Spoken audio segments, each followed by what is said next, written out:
Hello, everyone. Welcome to... What is this show called? Table Story Dab Tags. Dab Tags. There you The curse has taken us today, but in a form that you may not know. Everybody, rest in peace, Whack Steven. He has unfortunately, he's quit Twitch. He's moved to Mixer. So we love him. We can't make jokes like that about Whack. He is genuinely like 93 or something. Like, I can't. You can't. For a moment there, I was like, oh God. We lost Whack today to Stair. He fell up the stairs, broke his hip, and His hip's gone. you know, he hasn't been the same since. Such a shame. Hip is being replaced. It'll be good and ready to go by tomorrow. It's going to be a veneer hip. It's time. It's time for Whack. It's time. The time has come for him to move to Mixer. Well, $10 million. That's such a dark joke until you say Mixer, and then everyone's like, okay, oof. We're not accidentally joking about him actually passing. It's good. Yeah. We love you, Whack. We love you. Sorry that you moved to Mixer, buddy. Yeah. May he live forever. No laughing. May he live forever. May you live forever. Wait, who isn't ill? Is it just me for once? I think it's just you, dude. Ah. I'm not Just ill. I you. just choked on my vape. I thought you My had. I thought you had lung thinks I vape might lung. have a blood clot. Tuesday's dying. Zod is dead. She's peachy. And we got Brad. Yeah. It's Minecraft, man. It's been keeping The worst you thing about me is peaceful. I got raided by Brad today, so if I could have a little fucking sympathy. Moment of silence, everybody. 1 second. I wish I had clear waters, but don't worry. I'll play something equally as sad. God. Oh. yeah, we'll do the. What? I don't even know where the comedy one is anymore. No, PG hasn't stolen anything, so I haven't seen it in a long. Oh, there we go. He There you go. hasn't stolen anything. By the way, those clips, chance, to be honest. if none of you have Not seen yet. the clips that PB made of Ragtags over on our Twitter and in our Discord, where Peachy, aka Megan, came out to Tuesday about being a thief. The funniest thing I've seen in a while. I don't even know what to do with gems. That killed me mid-session. Like, you can actually see me just go in there. Nice. Oh my God, man. I gotta see this. That was so funny. And Kale was like the perfect juxtaposition there. I'm like, but you have 14,000 gold. But you just said. You give it to the poor? Yeah. I am poor. Well, yeah, I have like 11 orphanages in mind that this money could go to. So this conversation's really not over. God. Wait, That was PG, funny. how much money do you actually have? I have an undisclosed godly amount of money, which I just basically use as my wealth, but actual marked down money. Hmm. One and a half. 2,000 gold. Jesus. 2 ruby necklaces, an onyx necklace, a sapphire necklace. Oh my God. I've got silver rings, an uncut ruby, a cut topaz, 2 sardonyx, star rose quartz, zircons. I fucking loaded, man. Oh my God. Might be the most I've Five ever gold. heard a character have, at least on a I've never table had story this much show. money. Right? There was a point in Darkfire when I think the maximum they hit was like 2,000 gold. Wow. Yeah, they spent it on a useless Fine. owl. What is the gave point? me this god money, and I've just been using it as a vague amount of money that I obviously can't spend because it's kind of not real. But it's sometimes it's 10,000, sometimes. Well, it's weird. I find here's a thing that I have found over the years of running and obviously playing in several D&D games. Usually, when you play D&D, or at least as far as I'm able to tell, because I've never played a normal game of D&D, they've all been like online show versions of D&D. But it's like you get loads of loot, and then there's downtime where you upgrade your armor and weapons and buy arrows and rations and stuff. We never do that stuff for some reason. It's just boring to watch. So none of us GM through any of it, and so everyone just doesn't have money. And the one time I did it in Darkfire, I was like, "Here's loads of money." They earned it, to be fair, but I was like, "There it is." And I'm like, they'll go. What they should do is upgrade their armor. They can buy like plate armor and like +3 weapons and be awesome. And they bought an owl. I was like, so even when they get the money, they still won't upgrade weapons and armor. Everyone just runs around with 13 AC for the entire campaign. Oh my fucking god, yes. I mean, I gave you guys a chance in Peakcliff, I think. I was like, would you like to blah, blah, blah? And Taldro was like, no, we must go. I forget. I forget. When I'm running the thing, I'm like, go to the store, buy studded leather. But then as soon as I'm playing in it, I'm like, let's just keep walking along, because you forget. And then maybe we'll shop when they put a... Like, I've got to, like, put a fucking merchant down in front of you. I think the only time you guys have gone shopping is in Finbar 1. Mm-hmm. Yeah. And that was a really awkward exchange, because the dwarf was like, what the fuck? And Taldro was like, I do not know what money is. I mean, my character didn't know what money was, so I couldn't do anything about it. And to be fair... they didn't really know what money was properly in Darkfire either. Wag's character had lived in a forest forever and didn't really know what was going on. Also, the owl was a god. They just didn't get to use the god powers of the owl, so... You hate to see it. A god owl. Yeah, it was... 5,000 gold. It was like, it had like a passive ability that when one of them died, it would just basically give them the option to be revived straight away, but they just didn't die. They were too strong. Damn. Phoenix down, not owl down. It was a super Phoenix down owl. Owl down. Yeah, well, it wasn't an owl. The whole thing was that eventually it was supposed to be revealed that it wasn't an owl at all. It was a celestial being. It just looked like an owl. But they didn't. It was always an owl because they didn't need it. They were way more powerful than celestial beings by the end. Whoopsies. What did I say? That's D&D though, man. Everyone's just a little walking mini god all the time, wandering around with unbelievable powers for some reason. It's super fun to do that. And everyone just uses it to, you know, fuck a dragon or whatever. Listen, I feel like that was directed at me, and I'm not happy about it. Took offense to it pretty quickly. Yeah, that's like wait. Look, just because it happened a few times before in other shows, okay? Peachy's gone through like 7 or 8 of those dragon dildos so far. Every time I laugh, my chest hurts. So today is going to be I am purposefully trying to kill Tuesday Grey. You're going to kill me first. I'm going to go to jail for premeditated murder at the end of this episode when she keels over and dies. Because everyone but me is sick. To show a dragon dildo on stream? Yes. Yeah. I hate that he pointed at exactly where it was. So close to you too. He's like, is it against TOS to open my dragon dildo cupboard? Can I just go get dressed up in my full BDSM gear real quick, or is that? If that green screen falls down, it's gonna take everyone's channel out. It's like one of those things that's holding back one of those like cupboards full of stuff. You guys can't make me laugh. My chest is gonna hurt more and more. Yep. Here we are. Tuesday's over here dying. Literally dying. It was like green mucus pouring out. Destroyed. She's the supplier. It's fine. You need to get one of those professional Nocturne camera covers like me. Look, it's Nocturne. This is how they play Nocturne. Yeah, right? There's only ever one like person on screen at time. Yeah, there's ever. Yeah. That's Simulacrum now too. Yeah, I know. You got a professional one as well, Peachy. No, I literally have an actual camera cover. Look. Oh, you're like Emma. She's like panicky about that stuff as well. Mine is like a glasses holder case, drawstring thing. Just use OBS. I can't use any of it. What happened to your blue microfiber cloth that was haunted? It's here. That was haunted. It was haunted. Then it's blue. Then it's blue, look, and it looks weird. No one wants it to be blue. All right. I thought you just tossed it behind you. Goodbye. All right, you guys ready?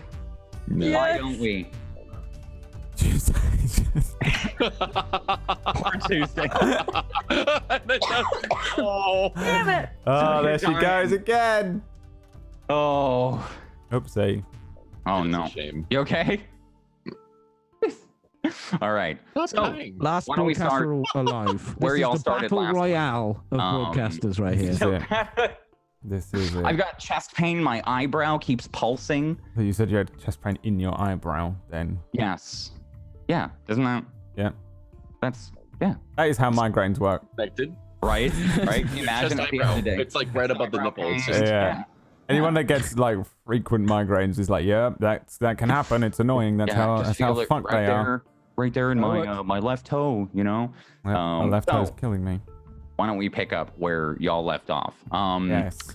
Last time we played, we unfortunately said goodbye to Taldro and to Kesh. 07's in the chat. Story feels if you need to. And we were joined by Mammal and Humphrey, two dwarvish woodcutters from the town of. You a woodcutter as well? No. I'm just lumping you guys in. Yeah, well done. Okay, that is lumping you in. incredibly offensive. Okay.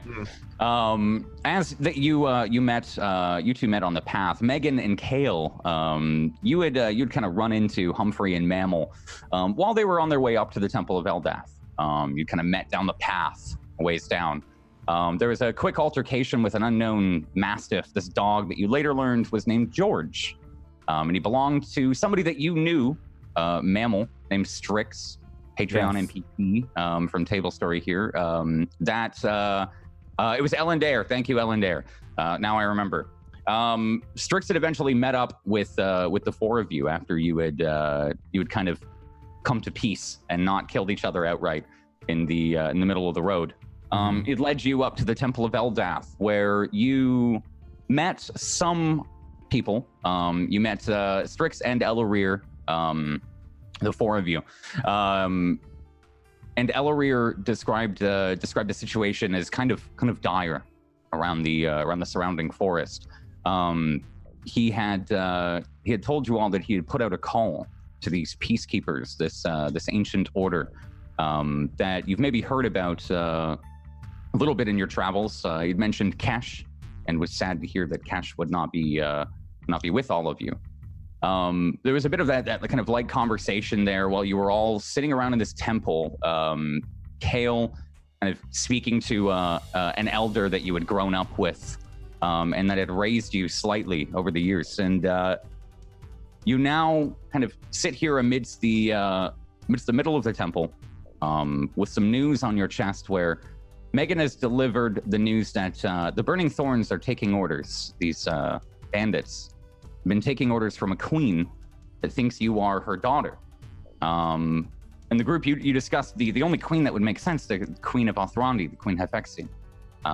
But she's 16, corrected Elorir. So kind of led you to a couple more questions, more mysteries. And as you all were sitting there and trying to rest up and get some rest. Mammal worked it out, sorry.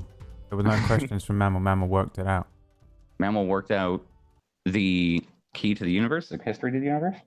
Mammal worked out that the queen is obviously the old queen who had 2 children and sent one down the river. And the younger sister of Kale is now the queen, but has a greater claim on the throne. That's what Mammal worked out. Yes. Did he say it in person? Yeah, no one listened. No one understood. No one understood what the fuck he was talking about. Kale. Other than Kale. Kale, for some reason, can decipher everything. Kale knew. Well, she spent forever with fucking Taldro, so of course Kale knew. Yeah. So we find... we start today with Megan. As Megan, you had watched Elorir leave. He had said something like, as he would kind of revealed the truth about these white ravens, these birds that have been following you everywhere across the continent of Vormir. I think you've all kind of made the connection now that these birds are somehow helping the Burning Thorns, and thus helping this unnamed queen. Elorir mentioned that there was one up in the roost, this tall tower up in the Temple of Eldath here, and mentioned that he would go and see what can be done about it, see if he could go and find it again.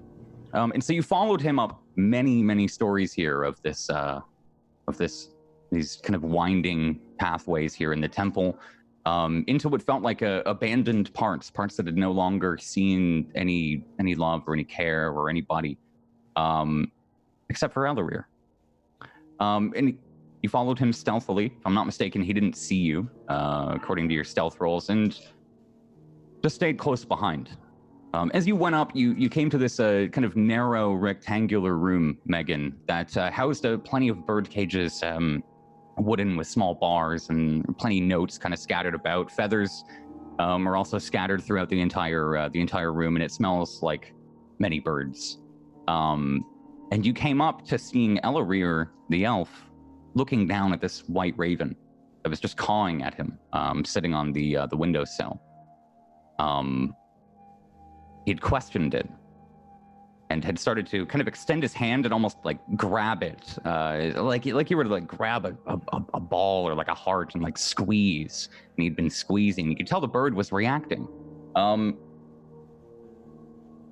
We ended last time we played here. I have to always stop myself from saying last week. We ended last time we played with Ellerir staring down into the bird and saying, "Leave Kale alone."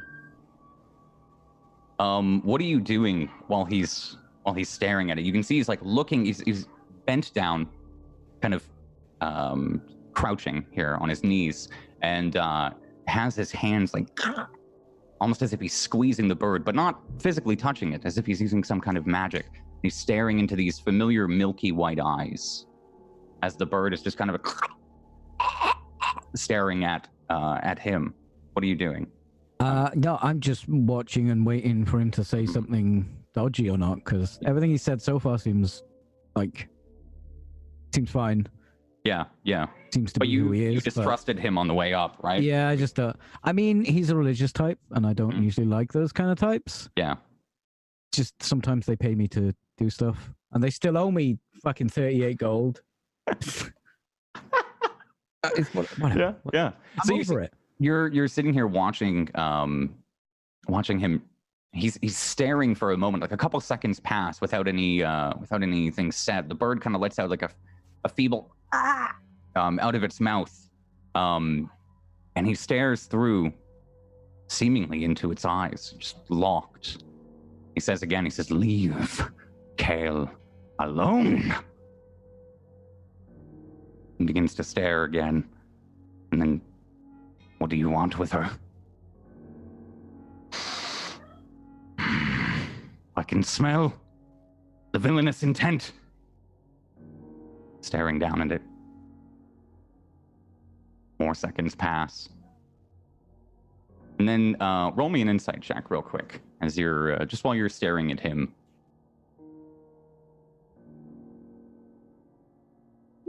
15. You catch a flicker of like surprise, like his eyes go wide as the bird kind of it reacts. Maybe something speaks back, and his eyes go wide. They narrow again. It says, "You vile coven of witches, leave Kale alone. She's not here.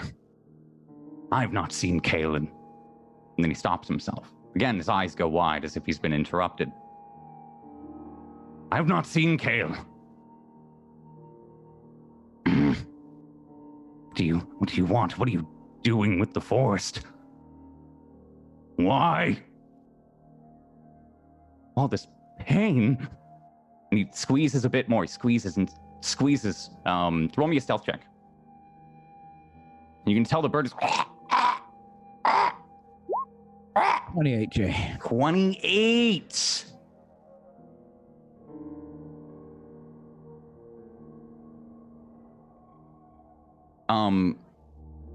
Does he see me, Jay? He doesn't see you. The bird turns to you for a moment. There's just imagine there's like a small maybe vertical set of stairs, and the room continues horizontally here. So you're kind of crouched up on the stairs looking at it, I'd assume. And the bird's head kind of snaps over to your position, looking at you through the rafters of the or the pillars here of the banister. And you feel, I think, a familiar tingle down your spine, a familiar kind of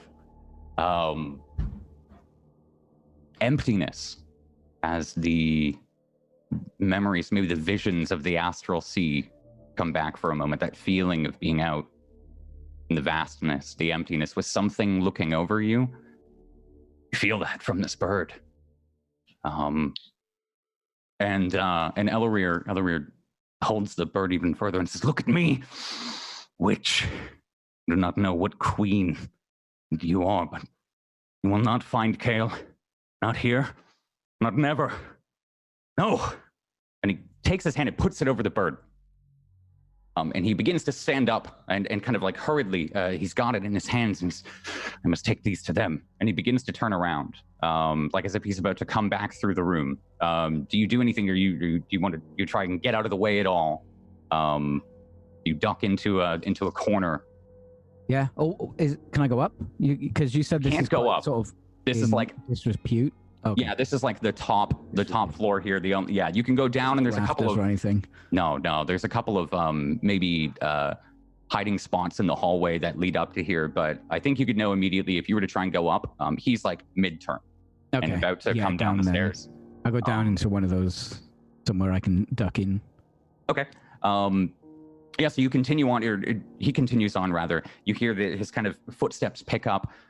They start to kind of hurriedly, when you take like the stairs two at a time, and he comes bounding off the stairway and starts to hurry down this hallway. You maybe duck behind an old suit of armor that's on display in the hallway, covered in cobwebs, and you have to like push through them as you go in, but you hide well enough in the hallway.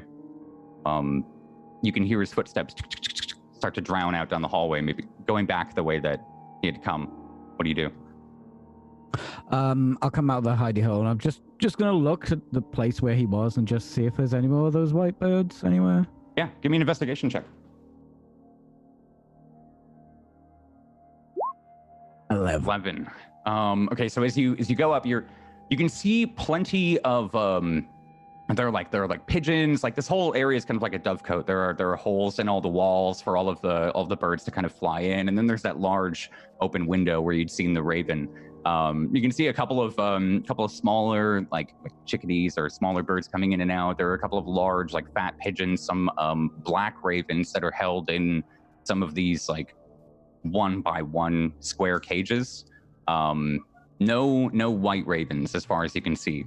There's probably like 6 black ravens, like 4 pigeons, and a unknown number of small birds, but no white ravens. Maybe one like feather, kind of prophetically on the windowsill there. Yeah, I'm gonna leave them. Okay. As you walk back, are you joining the crew, or are you joining Ellerir, or like trying to find Ellerir? No, I'll go back to the crew. Okay. Back to the 3 of you as we go back to this kind of this open like vaulted ceiling, plenty of pillars holding up this massive main area of the Temple of Eldath. This is like kind of the welcoming area, maybe where plenty of prayer was done. Hell, there are these large open spots where people could put mats around the fountain. You, last I checked, were all resting. Strix has kind of walked out of the temple. Momentarily, he sent Stardust, his celestial-looking owl, flying out, and he's left you with the 3 of you with George, the large, like hulking mastiff that stands taller than the dwarves. What are you all doing? What are you guys talking about? Like, is anyone asleep? Or are you chatting? What are you guys doing? Humphrey's sitting on the floor, legs like kind of spread out, head back, and just hell out. He might have overdrank. Okay. So Humphrey's fast asleep. What are the 2 of you doing? You guys too?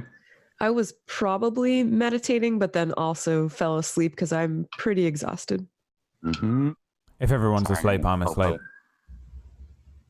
All right. So you're all, I think, awoken. You're all awoken.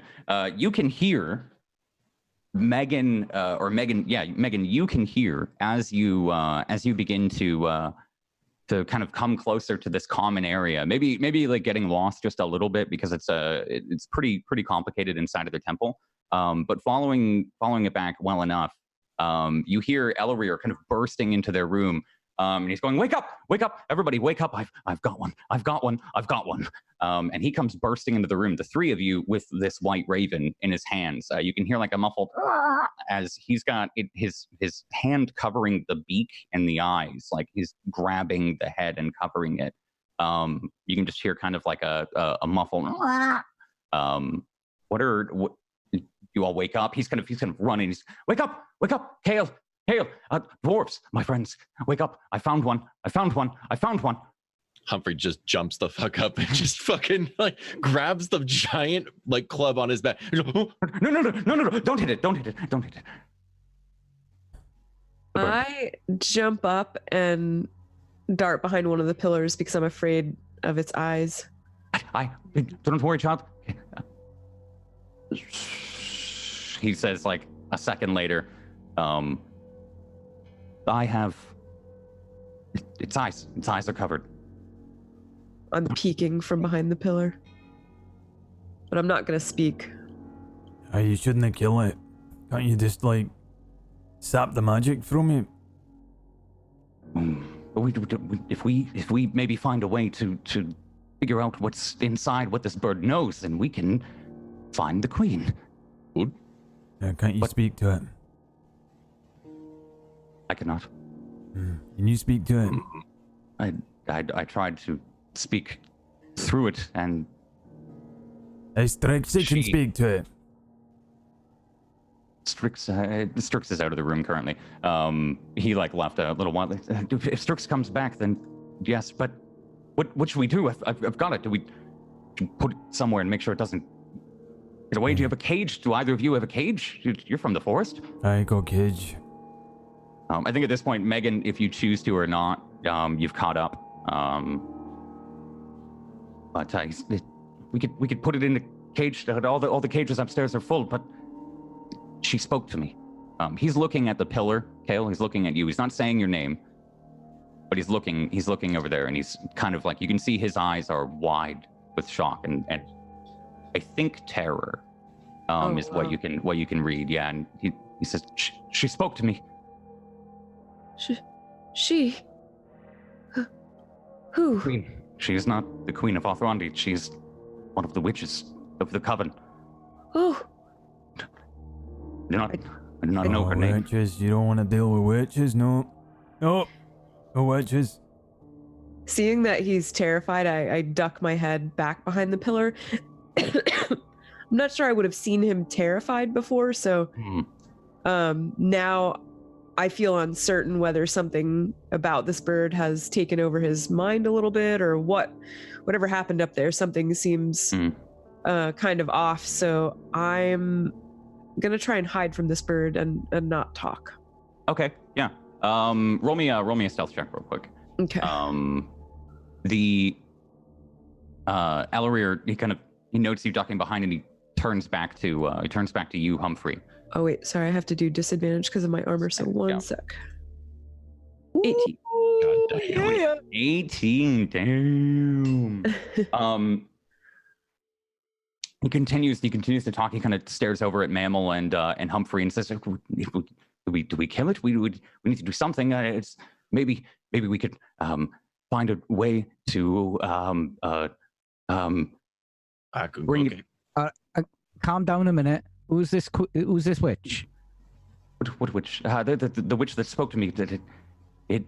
She's part of a coven, a terrible coven. Have you heard of Abathun? The witch is.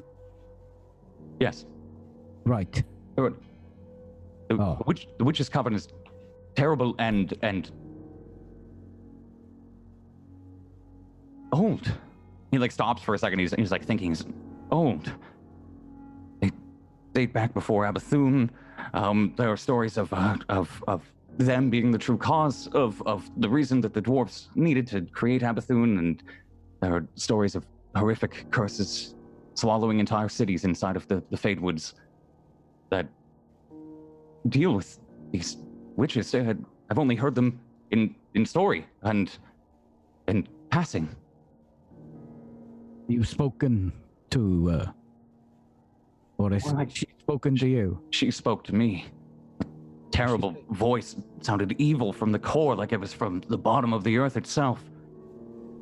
Echoed and reverberated. It ripped down my entire spine. And all she said is, I will find her. She asked if she was here and then said that she will find her no matter what. Aye, the bird or we lass? The witch. Aye, but she's looking for who? The bird? Because we can give the bird back. Or is she looking for the wee lassie? I would assume the wee lass, as you've called her. Alright, so it's witches, is it? Would No, it's seem so. witches. Witches. Aye, witches. Or it could be one. They're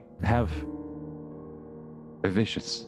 As far as I've heard from some of the stories, that they have a hierarchy, and they deem that hierarchy on who might unleash the most havoc or death. Sort of say. Yeah, I can hear it. It sounds havocy and deathy. Witches. But we know which witch. I do not Yeah. know. What about if we Well, then find the know any witch? of the witches. Wait, it's in Humphrey. right? What? Humphrey.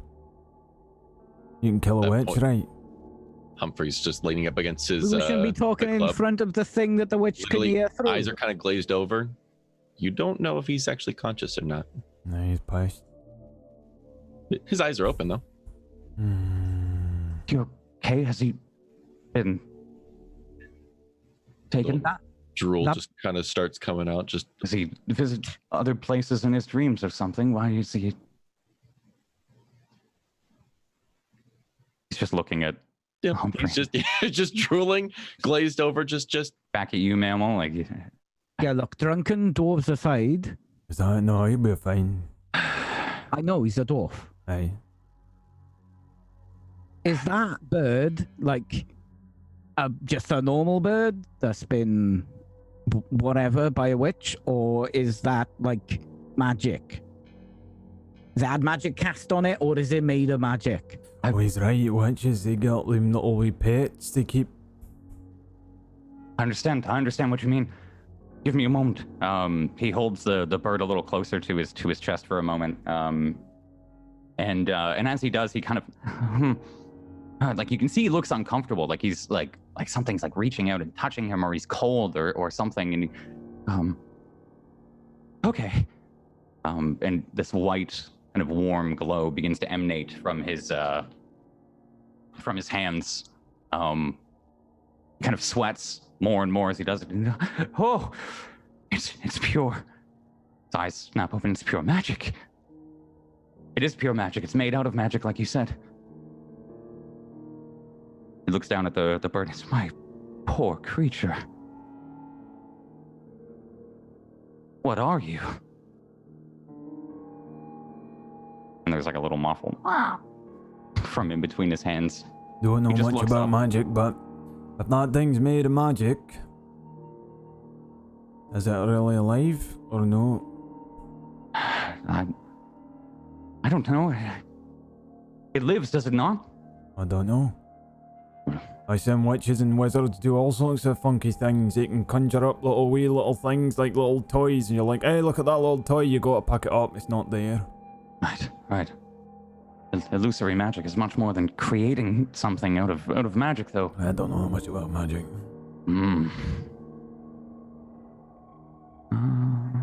He stands there staring at the bird for a moment, just looking down. So I know nothing about magic. Is that like its own thing, or is it just a spell?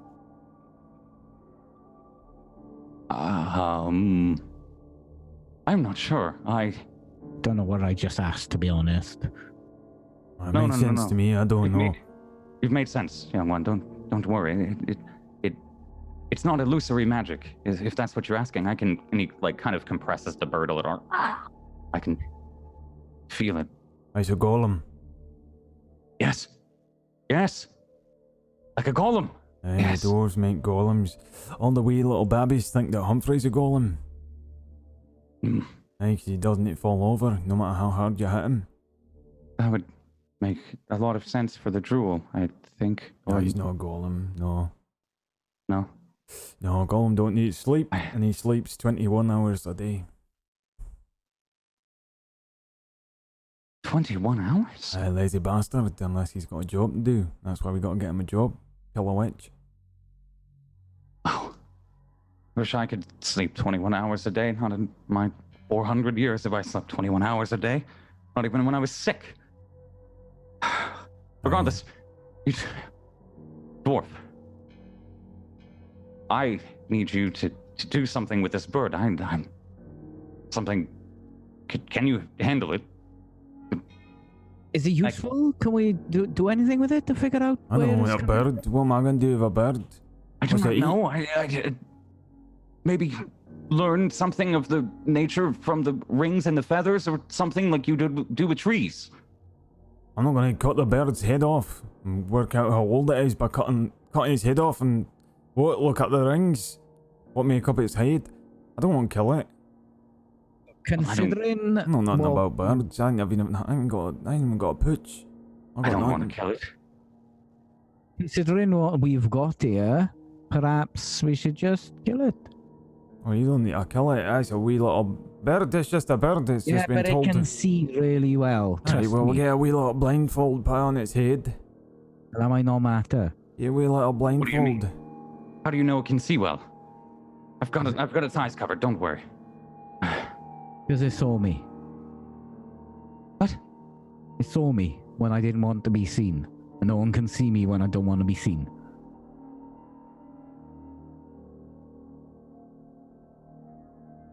I don't follow. Did it talk to you too? I've got the eyes covered.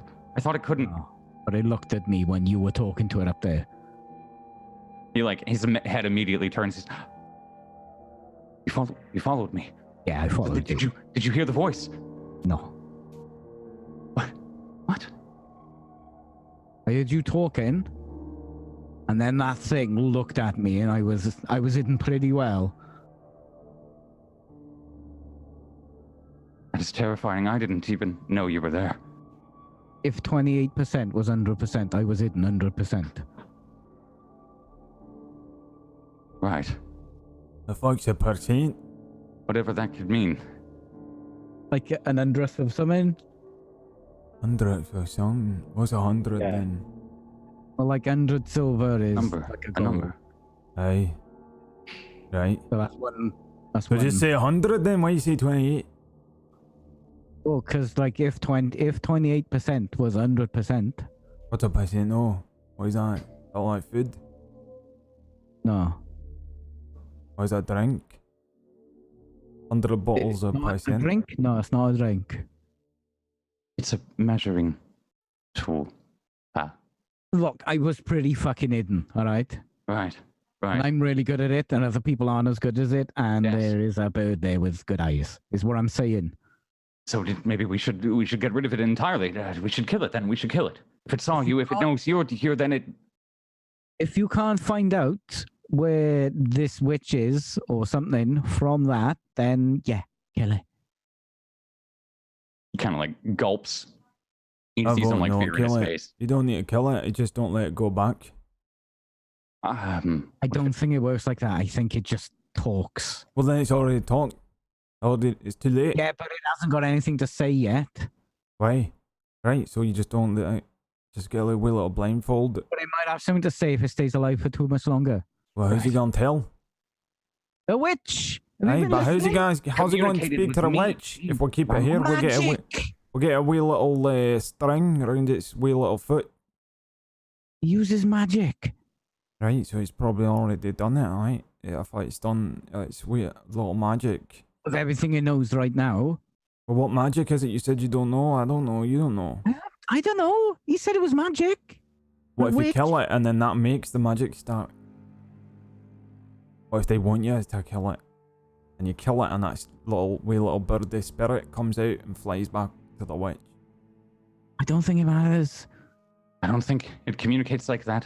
She spoke to me looking for, and he like tilts his head towards the pillar. for her. So they were speaking to the bandits too. She was searching. She's looking. She said that she need not kill Kale. She just need find Kale. Well, maybe she just wants to have a little wee conversation then. I do not know, but I'm not comfortable with any of it. And Look, we haven't seen Kale for months. can you roll me a deception check? Am I deceiving a bird right now? Just roll me a deception check. 22. 22. Oh. It's almost as if I'm a rogue. Sorry, you can keep going. He nods along with you. Yes. And who knows if she's even still alive, right? Yes. But having a witch queen chasing... Who is she chasing? Is Kale? Why is that here then? Because Kale's nowhere to be seen. She could have spread them far and wide. You said you...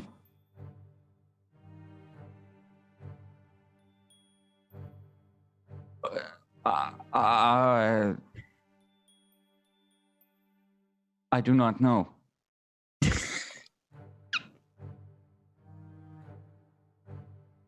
He just awkwardly stares at all of you.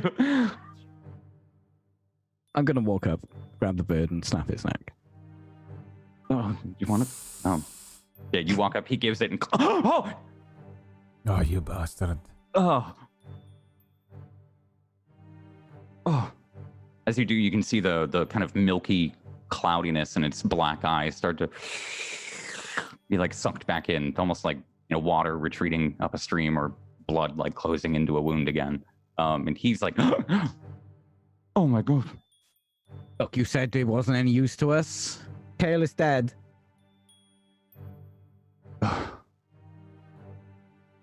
You should go at the front, throw it off into the waterfall, into the river. Humphrey, with his eyes still open, just, I'll cook it. Yeah, you might have I thought you were asleep. I'll toss it to him. Just catches it, You on the head as well? puts the club on his back, and walks in the kitchen. Okay, he's gonna cook it. That is disgusting. He looks at you, ma'am. You should be careful of your kin there. We do not know what eating a bird out of magic may be. We're not He's sure got an iron stomach, it's okay. I saw him eat a rock once. A what? A rock. Just bit into it like it was a potato. His face thing is like, what? Aye, that's what we did. I need to... Let me know if anything changes. I am going to send more word I don't to think much is going to Othrondi. change. He's been Going like to that send- for years. Not with his stomach. Stupid though. They're probably gonna come here and look for Kale, even if they did believe me that we haven't seen her. You don't think that she would come here? They'd probably send the bandits. That'll be easier, like. If she comes here, wait and just send Humphrey at her. Chop her head off. Like a wee little bird. Send that army, the bandits. She does have the entirety of the Burning Thorns working for her. She Yeah, how must many be is paid. that though? Bandits just like 2, 3. Thousands. I think they have 3,000. Right, and alright, so that's like probably like what you take 2, I'll take 2, and we'll do it that way. 2 each. Yeah, you take 2 each, and then there'll be only 2,998 left. And so like what we'll let him deal with the last few. Yeah, that's not gonna work, is it? I don't know. This temple has been defended and fortified against many an onslaught from the elves of Othrondi. We can hold our own inside of the... Wait, this place is empty. halls. You need like a He like gulps. He's like, you need a bodyguard or something. Someone stand by the door. "Sir, we have Strix out in the forest, and he has Stardust. Stardust is a bird, has a very keen eye. This Hey, hallway bird. is easily defensible, and Yeah, there are- perhaps if you've got a regiment, it is. This place is huge. right. I could get in with no one seeing me and just stab you in your sleep. Easy, not a problem. I mean, I wouldn't. I was, you know, not. I'm not going to do that. I mean, I'm if just saying I could. Well, there are escape tunnels down the bottom. Underneath the shrine to Eldath, there are tunnels that head west, and there are tunnels that head east and north. The refugees from the temple are currently taking the northern route. If you go that way, you could keep them safe. But the path to the west. Where are they going? All we've done is run, though.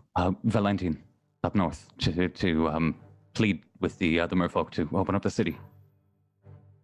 You would all know that Valentine, this merfolk city, it hasn't been above the surface of the water for about 1,000 years, is how the rumor goes. About 1,000 years ago, the elves drove them underwater through war, so they've stayed down there since. So hopefully they can plead. Oh, hold the breath. Yeah. Kale, are you gonna come out? It's gone. It's dead.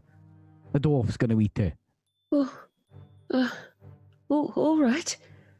If it's dead. You wanna carry on running for the rest of your fucking life? Well, no. But what can we do? Kill this fucking bitch. I'm fucking sick of it. Well, how are we to find her? No idea. Yeah, you should have asked the bird. Said there was nothing the bird could tell us. Yeah, he don't know shit. Listen to him. Well, he knows more than us. Yeah, but he's got to shut his breeches every time he speaks. Eloria, do you know where she can be found? I do not, my child. I have no idea. I know of the witch's coven. I know the manor and in the north is said to be the start of the first curse. The curse of I cannot remember his name. In the north, where? The old manor that was the start of the first curse. I'm not sure though that there's currently a dwarven excavation team there. They've been there for hundreds of years. There's no possible way a witch could be involved from the manor. I would guess at the very bottom of Abathun or the western Fade. Abathun? The ancient dwarven city, yes. Some say the tunnels stretch far to the north, south. 8 of them from the original city. There is one that runs west. Well, it's Abathun or the Faded Woods. How do we choose? You need to find out which one they're at and then choose that one. Easy. All right then. I will aid in whichever way I can help. He looks lost in thought for a moment. The western escape route from the temple here. It intersects at some point with the temple of Abathun, but it is blocked by not blocked, occupied by a large crown of those red crystals that seem to decorate the forest. Same from the matron's rot. Impossible then. Not impossible, but I fear going past them. I sense they're alive, and you can see he gets a little nervous. While I was exploring there's a strange energy that comes from them, and they feel alive. Could they have almost like a anything golem? As he looks back at the dead bird, almost like a golem. Do you like the think birds? they have sight? The birds. crystals. I do not know. I would wager they have feeling. Perhaps they're connected to something larger. Oh. To the witch that made the curse, maybe. Perhaps she's trying to control the entire forest by corrupting everything around us. Well, we must choose. It's likely she knows where to find me now. Doesn't know, but someone's definitely gonna come here looking for you because I'm here. And because you're from here. Yes. Right. Well, they have come, and they have asked, and I have let them through the temple twice now, but they haven't found any sign of you, and they let me go, with promise to return. But I'm hoping the next time that they do come by, the peacekeepers that I've assembled, he like looks around the room and no one. He looks at George, right? Because Strix is George has got that little tiny emblem. He's hopefully they will assemble. How many of them came last time? We haven't ever gathered the peacekeepers. I meant the bandits. Roughly 12. 12. 12. Was everyone here then, or just you? How many is it? 3? Just myself. Did they look scared at all? The bandits? Yeah. No. They seem determined. I have a really stupid idea. Okay. They're gonna come here, right? Looking for Kale. Right. What if we stay here, and then they come here, and then maybe we can interrogate one of them? Find out where we actually need to go? The bandits? Yeah, yes. Can you? What if they come with more though? What if they send word? Are you able to? If they came here last time and they saw you 3.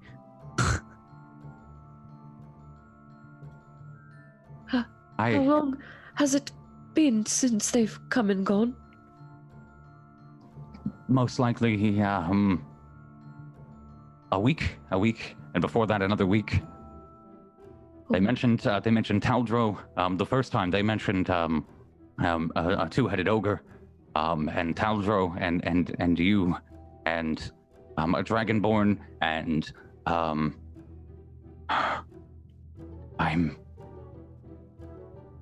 Yes, that's it. And then they mentioned an elf, and you and Taldro, and then I'm guessing you, Megan, a human, shady type. The elf must have been Cash. Cash was supposed to keep you safe. It was his duty, tasked by the peacekeepers. He was tasked by the peacekeepers? Yes. We did not know. We He have... did not tell us. Really? Probably for good reason. We have connections within the royal families of Alfrandi. And No you've matters. said Nothing now. there are some among the peacekeepers who can free Kesh. It could, yes. Janine has been on her way, but we've not heard from her. I could, Kale, if I end up evacuating, I will take a travel to. Where did you say it was? It's in the caverns under the mountain to the east. Are there any specific type of cavern? What? Well, there's water there, but it's not exactly water. It burns, and there are basilisks, and well, last time it was crawling with burning thorns, but they'll be gone. Yes, I'm familiar with the Cavern of Starlight. Yes, I'm familiar with it. That river. Did any of you fall in it? Oh, Maybe a little bit. I'm afraid so. You said yes, Megan? Well, I said maybe a little bit. Oh yeah. He looks at you like very seriously. Be careful what may come in your dreams from the future. That is a very powerful river. You mean That's the magic of the continent runs through these mountains, through this river, through the river that flows through Othrandi. It's the reason that Othrandi has waged war on Valentian. It's the reason that the Valentian young, the merfolk, they travel through the river. It's the reason why we have this temple, is to let them make this holy passage into the cistern down below, so they may see their jade goddess. On the east, there are crystals of power in the river.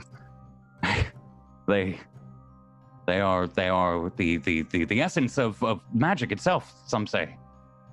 I might be saying the wrong word here. Yeah. Do you know Thariz Dune? You say that to him? Yeah. Let me. That's the one. I don't know if I'm doing my voice or Megan's voice anymore. Oh, it's happened. You've become Welsh. You Megan. The very worst of all the curses so far. He fell in the river. It's like 7 years to not be Welsh anymore. He studies you for a moment. Like I think you can tell he's kind of like searching around in his brain, and he's I cannot say. No. Were they the creators of Abathun? The names seem to match. Who is this Thariz Dune? I was like on. I look around. There's just this dumb dwarf and someone I trust. I had this cloak, which kind of made me invisible to this plane. And it sent me to somewhere else. But the last time I tried it, it didn't work properly. And it was weird. It was like I was on a lake in a universe. A lake. And then the lake turned into an eye and ate me. I know. The only thing I know is Thariz. Wait, is Thariz doing the? That's not the. I'm thinking of the wrong one, aren't I? What? Is Thariz doing the name I heard when I was in the astral plane? Oh God. That's the one I've written down. Yeah, I want to say yes. It's that you all heard Thariz Dune. Just real quick, you guys all heard Thariz Dune when what was it, the guy that made Ugdumph, Crowthu, when he grabbed the whip and kind of like grabbed Ugdumph, he had pulled from the power of Thariz Dune. And I think Kale would know Thariz Dune was Kesh's like deity or patron, maybe not. I don't remember if Kesh ever said. That Thariz Dune was Kesh's deity? Yeah. Kesh said it was Eldeth, I think. Yeah. Kesh was Eldeth. Oh, sorry. I'm thinking Kek. My bad. Yeah, Kek. Kek. This is why we don't name characters with the same first letter, especially not the same first two letters. Cough. Pumpkinberry did this mistake as well. Never again. By the same person. Never again. I can't remember. When Pumpkinberry played Rin and then Rin. No. Super confusing. Try and watch Nocturne. There are 4 characters that have the same name. There is. It's impossible. Brian, Braisley, and It's my new rule. Schloft. It's my new rule. You come in to my show from now on and you're like, I'm going to call my character this. If someone else has named it with the same first letter, it's no. Yeah, you would know Thariz Dune. I don't remember if I don't think it was Thariz Dune. No? Okay. I think he did the Fiend, but I don't remember if it was specific enough. I cannot remember. I think you know the name regardless. Oh no, you're. Yep. Thariz Dune. Look upon him. I know him.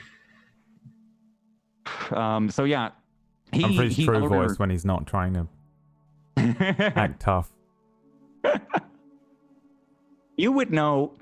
Oh yes, of course. Mm. So yeah, Ellery kind of stares like blankly at you, Megan. He seems very intrigued. Like he's by the mention of sea, by the mention of universe, by the mention of stars. He's like, haven't you traveled planes? Did you go to? What else have you seen? I'm not well versed with the planes, but I may have know where you traveled. Well, at first it was different. Like it was like a bit hard to move, but it was kind of like nothing. But then it was something. It was after that elf woman got turned into the thing that killed the stuff on the tower and told me to follow Taldro, which I'm sorry, but I'm not gonna, follow him all the way. Yeah, you can't swim. No, he's dead, but... I know, but you sent him down the river, no? You just going for a wee swim? No, just his body, like. Maybe that's what she meant. Maybe we should be going down the river and see if you can... Wait, why would it take me to a different plane and give me horrific nightmares that made me practically shit myself so I could follow some useless husk that isn't a person anymore? Oh, it sounds like they went a lot of trouble. I tell you that. You should be following that down. I'll be sticking with it, man. I wouldn't be sitting around in here eating whipped potatoes. Well, I kind of made a promise to keep Kale safe. Right. Well, she looks I will be alright. back. I will be back. You've given me an idea, though. He starts to like scurry out of the room, and go back the way that you had followed him previously. And he says, "I will be right back." And he starts to like scuffle out, leaving you all alone for a couple of moments. What's that guy's I problem? kind of followed him. I kind of followed him to the bird. Right. I think he's telling the truth. He's just a bit weird. Oh, he's got problems, man. He needs to get him a nice... He's got a touch of the Woto. We gotta give him like a nice dinner or something. He needs to cheer up. We'll get him a drink and then, is he married? You got a wife? Okay, what's your relationship with him? Like close and that? Oh, that's your husband, is it? Sorry. But no. You married? I don't He's like that. more like my father. Alright, yeah, you don't want to marry him. Caretaker, really. Oh, that's the caretaker! What about sitting here taking orders, listening to the janitor? No, he took care of me is all I mean. Right, so like... He's not a janitor, whatever. Humphrey's a janitor, he cleans. I think she means he takes care of her, like, like a dad would. And the temple, but... babysitter, you like? No, not exactly. More like a like mentor. a parent, like a guardian. Right, aye. Right. Aye. Humphrey comes out of the kitchen, just burps. Oh god. Roll me a survival skill, Humphrey. How does? I did about 20 minutes ago to figure it out. Did you actually? It's 11. Oh my god. All right. It actually doesn't look that terrible. It doesn't look that terrible, except for one side is completely burned. The other side is nice. I think it's nice and cooked. Maybe like he just kept it on the whole time for however long. It was just on the one side the entire time. Just looked at it, just cooking. It's like charred, but I mean the top of it's got some nice crisp to it. There are still, I want to say, 30% of the feathers on it.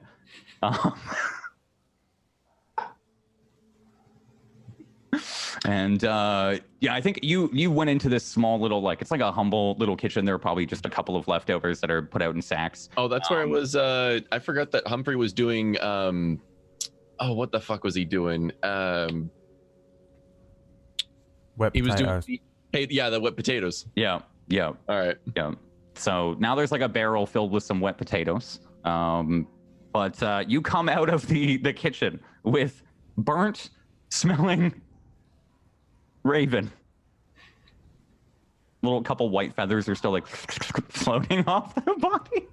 He's trying to make it like look or like super pristine and everything, holding it like the plate like it, just like a platter, just almost like nonchalantly, just just presents it to everybody, and just not a single word. They're good there. I'm not hungry though. Also, that's like some sort of witch's magic. Eat it. Yeah, you should eat that there, Humphrey. See what happens to him. Maybe he'll grow an extra leg or something. Oh, George starts to like. I don't give it to a dog. And the big dog starts to come over and like push against you. He sits. He's not your dog. Oh. Might have a sensitive belly. Rips off a piece, like he bites half of it, and then gives the other half to George. You hear like the bones start to split in its mouth. It just starts to chomp. Does the classic like paw on top, chomping on it at the front door. Roll me perception checks while you guys are like just general. 19, 12. Wow, that's worse than my passive. Good job. Bam, bitch. Natural 25. On the top of the vaulted ceilings here, Mammal, there are like, for all of you, like there are plenty of just small little dovecote holes where like pigeons and birds would fly in and come into the temple and roost. During your prayers, maybe previously, Kale, some of them would come in, and they have little rafters up there that some birds will flip between. You all hear a flap of wings very quickly. At the very top, Mammal, as you catch it, you see a kind of a tuft of white fly in and settle on the rafters. I see the bird. Oh. You see the bird. I see it disappears up in the top of the rafters, but you see the bird fly in. All of you just maybe hear the wing flap, but Mammal, you see it immediately. This like edge of a white wing as it. That's another one. Another what? What? Or a seagull. Another what? What are you on about? What's that? I Raven. ducked behind a pillar. White boy. Out there. I saw it. Can you climb? Oh, I can't see it. It's up there. Up there. Who can climb? Yeah, no, none of you can see it now that like that he's pointing it out. You can't see anything. I think there's maybe an angle problem here where it's so high up that no matter where in this room that you walk, it's kind of this just. How high is it? It's I think about 40 feet up. Very high. Maybe like we'll say 40. Not that high then. I'm gonna climb. Okay. Give me a quick athletics check. As you start to climb. Can I matrix up it? What do you mean matrix up it? Because I don't want to athletics it. Oh, like acrobatics. Oh, yeah, no, it would be like a strict athletics here. Okay, so you start the climb. There are a couple of handholds. Like there's small like divots in the wall. I don't know what to call them, but it's like those like 4 foot tall places where somebody will put a shrine, some candles. There's a couple of those, and they've got this nice like lining that you can get your feet up on, and you're a couple of feet up, and then from there you can start to climb up a couple of other notches in the wall. As you climb up, this does take you, I'd say, about 5 minutes. So the rest of you guys doing whatever you're doing within the 5 minutes. Dinner and a show. Dinner and a show. Mammal, you like helping point it out, looking where it is. I'm watching for it. I figure if it comes out, I can shout where it is. Yeah. You get high and sorry, Kel. I'm hiding on the opposite side of the pillar where I saw Mammal look. So it's in the north. I'll say it's in the northeast section of the room there. So I'll put you on the northwest there. Thanks. So you start to climb up, Megan. You get about, I'd say, about 20 feet up until finally the angle starts to become a little bit clearer. And just from the very like where you are, without alarming the bird, you can see a little tuft of white, like an albino raven. Do you want to keep climbing to confirm, or are you just making sure? Well, if I see that, do I see Kale as hidden? Kale, roll me a. Do I see that she has moved out of sight? Yeah, I think you would know immediately. Maybe you like heard the kind of skirt of her armor move. You'd know. You know she's hiding. Like as you look about the room, the two dwarves are looking up. The mastiff is fucking looking at the chicken. He's eating away. I'm gonna carry on going up then. Okay. I want to try and get it. Like capture it or kill it. No, yeah, capture it. Or, okay. So yeah, so where there's about I think another like 15 feet up to where the ceiling starts to vault and go like diagonally. So you start to climb up a little bit further. Maybe you get about 10 feet up, and then you hear this like as you're facing the wall, trying to keep an eye on where you're climbing. You hear this kind of familiar that kind of rings throughout the room for all of you, maybe verifying that it's in the room. As you turn, you can just see it staring at you, eyes milky white. It is about like 10 feet away in the middle. Actually, if you guys are here, yeah, it'd be about 10 feet away in the middle of the room. How would you like to get to it?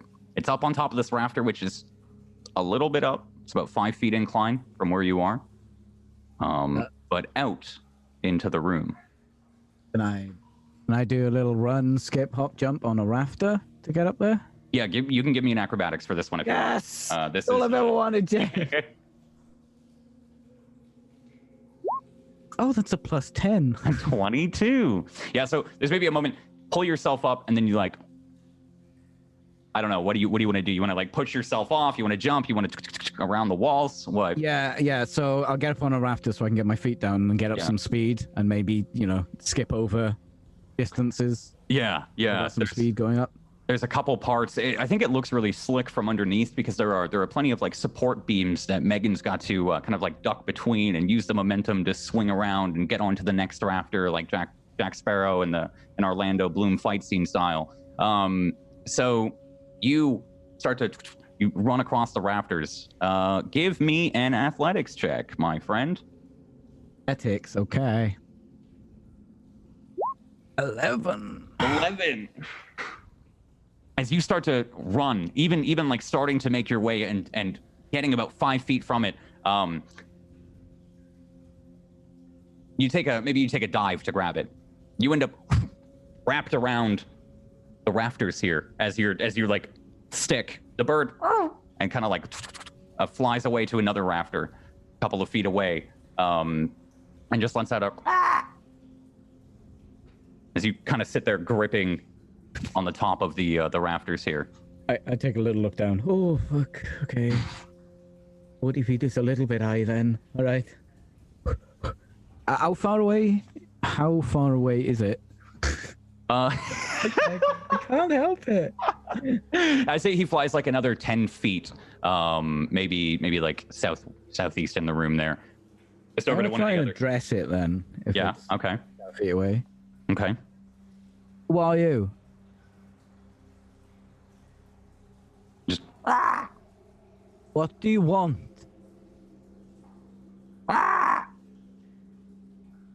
What's that behind you? The turn. Doesn't turn. Just keep staring at you. There is. You can see, I think, the eyes while you're talking. The cloudiness, this milky white, starts to cover the blackness of it, and I think you can feel it looking at you. Really, then, because it lets out like a. You in there now? Hello, Megan. Oh, that's disconcerting. You have followed the orc. But then you left him. The orc's dead. Follow the orc, Megan. Who's that? What? You are needed. Who is that? The voice doesn't respond. He's fucking dead! I saw him die. Another voice responds. Oh, Megan, is that your name? Who's that? I'm Selena, Who is the other fucker? my master. Listen, Megan. You're fucking up a lot of things for me lately, and I need you to bring my fucking daughter to the Western Forest. So follow the orc.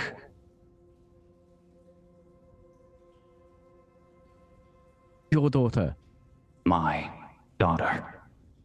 And her name is... Kale Rin.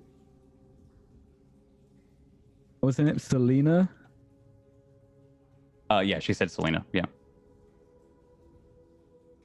Why do you wanna? You know what, why don't I explain that in person? That's a bad idea. No, I'm quite busy, you know. The weather's like shit as well, you know. And it's easier because we're 40 feet off the ground. Follow the orc, Megan. The eyes start to, again, like blood, like coming back into a wound, like fog being sucked back in. The black fills again.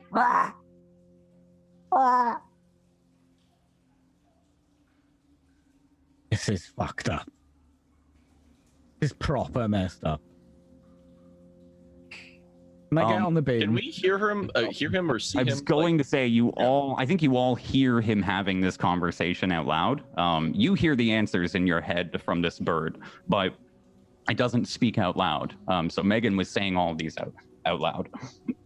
The bird continues to sit there and stare.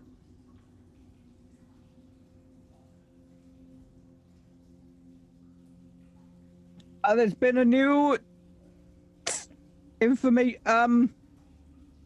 Okay, I don't know what to do. Are you shouting that down to us? Yeah. Humphrey's just like numbing on like the bones at this point. Just Have you got the bird? No, I can't grab it, but it's talking, or it was at least. Oh, you said you couldn't talk to birds. I can't talk to birds. I don't think I was talking to a bird. I think the bird was just like, you know, a window in order to talk to someone else. Very quickly towards Kale. Has he ever taken substances, strange things? Because he says he's sleeping and seeing the lake, and then he's talking to voices instead of the bird. Like, or is he actually talking to the bird? I don't know. I never see him drink or eat anything strange. But he does see and hear an awful lot of odd things. There are strange nuts that if you chew on them, you see strange things, and there's like that. Is he on that? Like, He does not seem to be intoxicated. alright, what's that bird say? Really weird shit. Alright.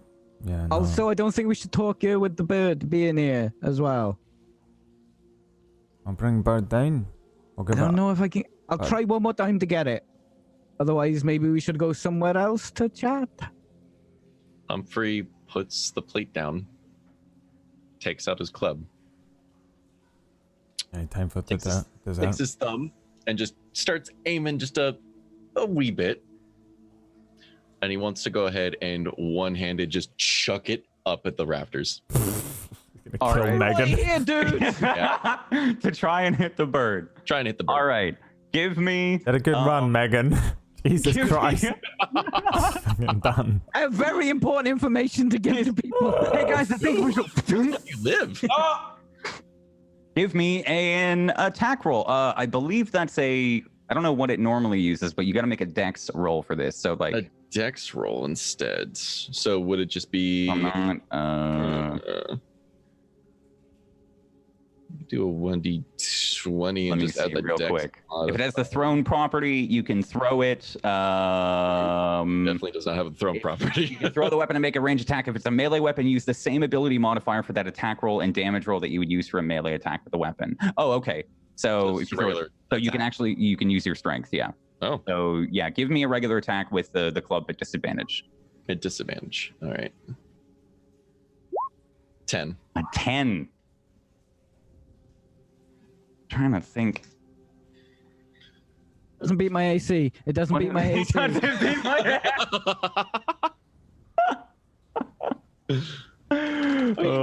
just looking up one thing real quick. And how heavy is that club too? That club at 10 pounds. It's a fucking great club. Oh yeah, yeah. This thing is like yeah. So there's a moment where this like smacks into. I think it hits in the general area, but it's got full cover right now. So it smacks, and then you hear the as it and flies maybe over near one of the windows or the small holes where it had come in further northwest. As your club just kind of and falls down all the way down onto the ground. Doesn't shatter or anything, but does a kind Good job. You moved it further away. welcome. No. No. I wasn't thanking you.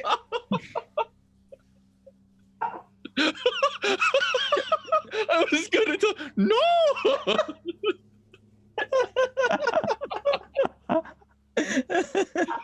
He's just mucking the. Oh no.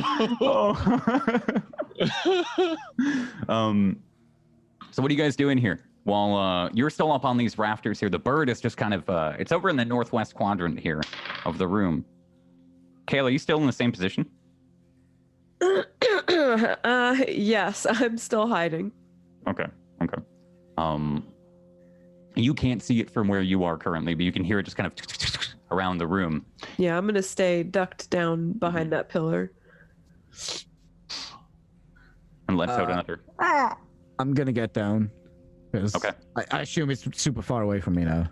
Yeah, it's flown a little bit of ways away in the northwest corner. You'd have to across the rafters again. Still on the rafters if you want to try for it, but it's getting more dangerous every time. Oh. Yeah, fuck it. Go on. I did say give it one more try. Fucking. All right. Give me acrobatics or athletics. I will give you acrobatics. Nothing more. Can I assist him with my club? I don't think so. Holy shit! I rolled a 6. Ooh. I got a 16. As you start to maybe shuffle, maybe pull yourself across, just pulling yourself across. Eventually you get about 5 feet from it. It's just staring at you, and it goes. Rah! And then you pounce. I think you catch it. It goes to take off, and you catch it, and you reach out, and you grab it, but you realize that only your legs are the things supporting you at this point. Roll me a dexterity saving throw. As you've got it, and it lets out and a couple feathers fly everywhere. It's a druid! It's a fucking druid! It's a water balloon. Ooh. You all watch Megan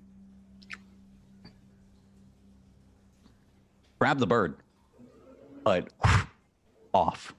And there's a moment you're tumbling through the air. I think you smack onto a side of a pillar, which kind of stops your fall a little bit. But roll me 3d6. Oh, holy shit. As you get the bird, but you take a fall. You begin to fall down out of the rafters. Oh! 14! There's a loud crunch. Maybe a rib breaks or something. As he hits the ground, maybe a huge yelp from Megan. Not sure, but the bird goes... Rah! As you hear one of its wings snap in the fall. But Megan just... Bounce a little bit. Yeah. Oof. I got it. All right.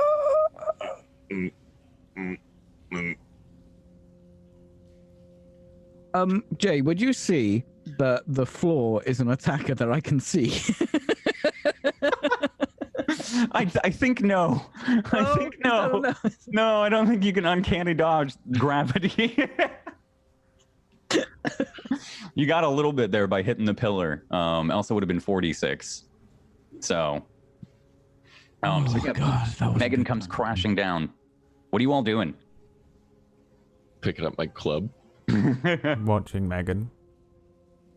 I'm rolling on the floor in fucking pain. Is the bird wrapped up, or was it? Yeah, he's got it. You can see one of the wings is like out, splayed out. Maybe in the pain. The bird kind of slips out of his arms for a minute and begins to hop. It can't fly. You can see it doing like these with the one wing and trying to get up. Like it gets about 5 feet and then comes back down, kind of like a chicken from Zelda.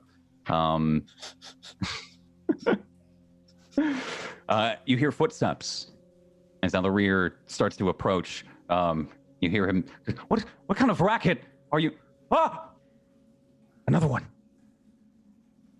Sees the bird.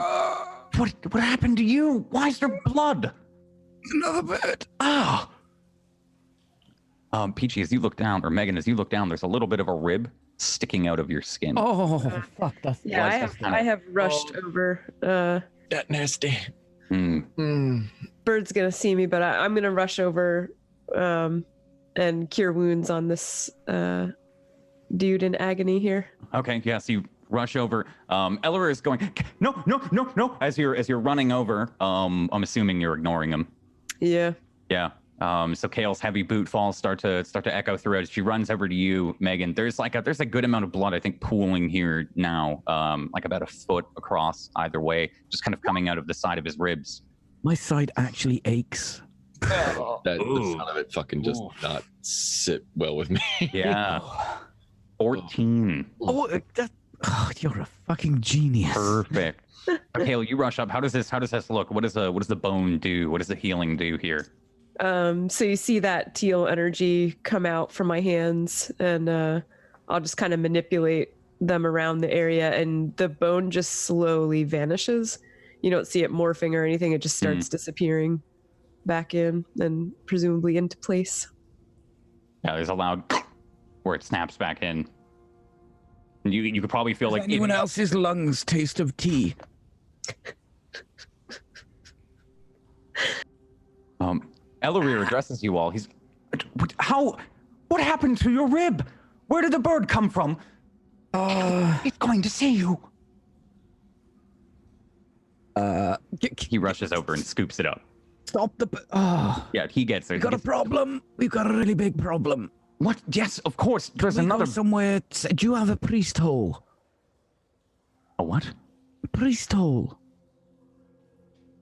You don't have a priest hole? What is a priest hole, Megan? It's a hole that you hide priests in when people come around because they're pissed off at religion being shitty. What's that, every 4 months or whatever? Yes. I understand. Come this way.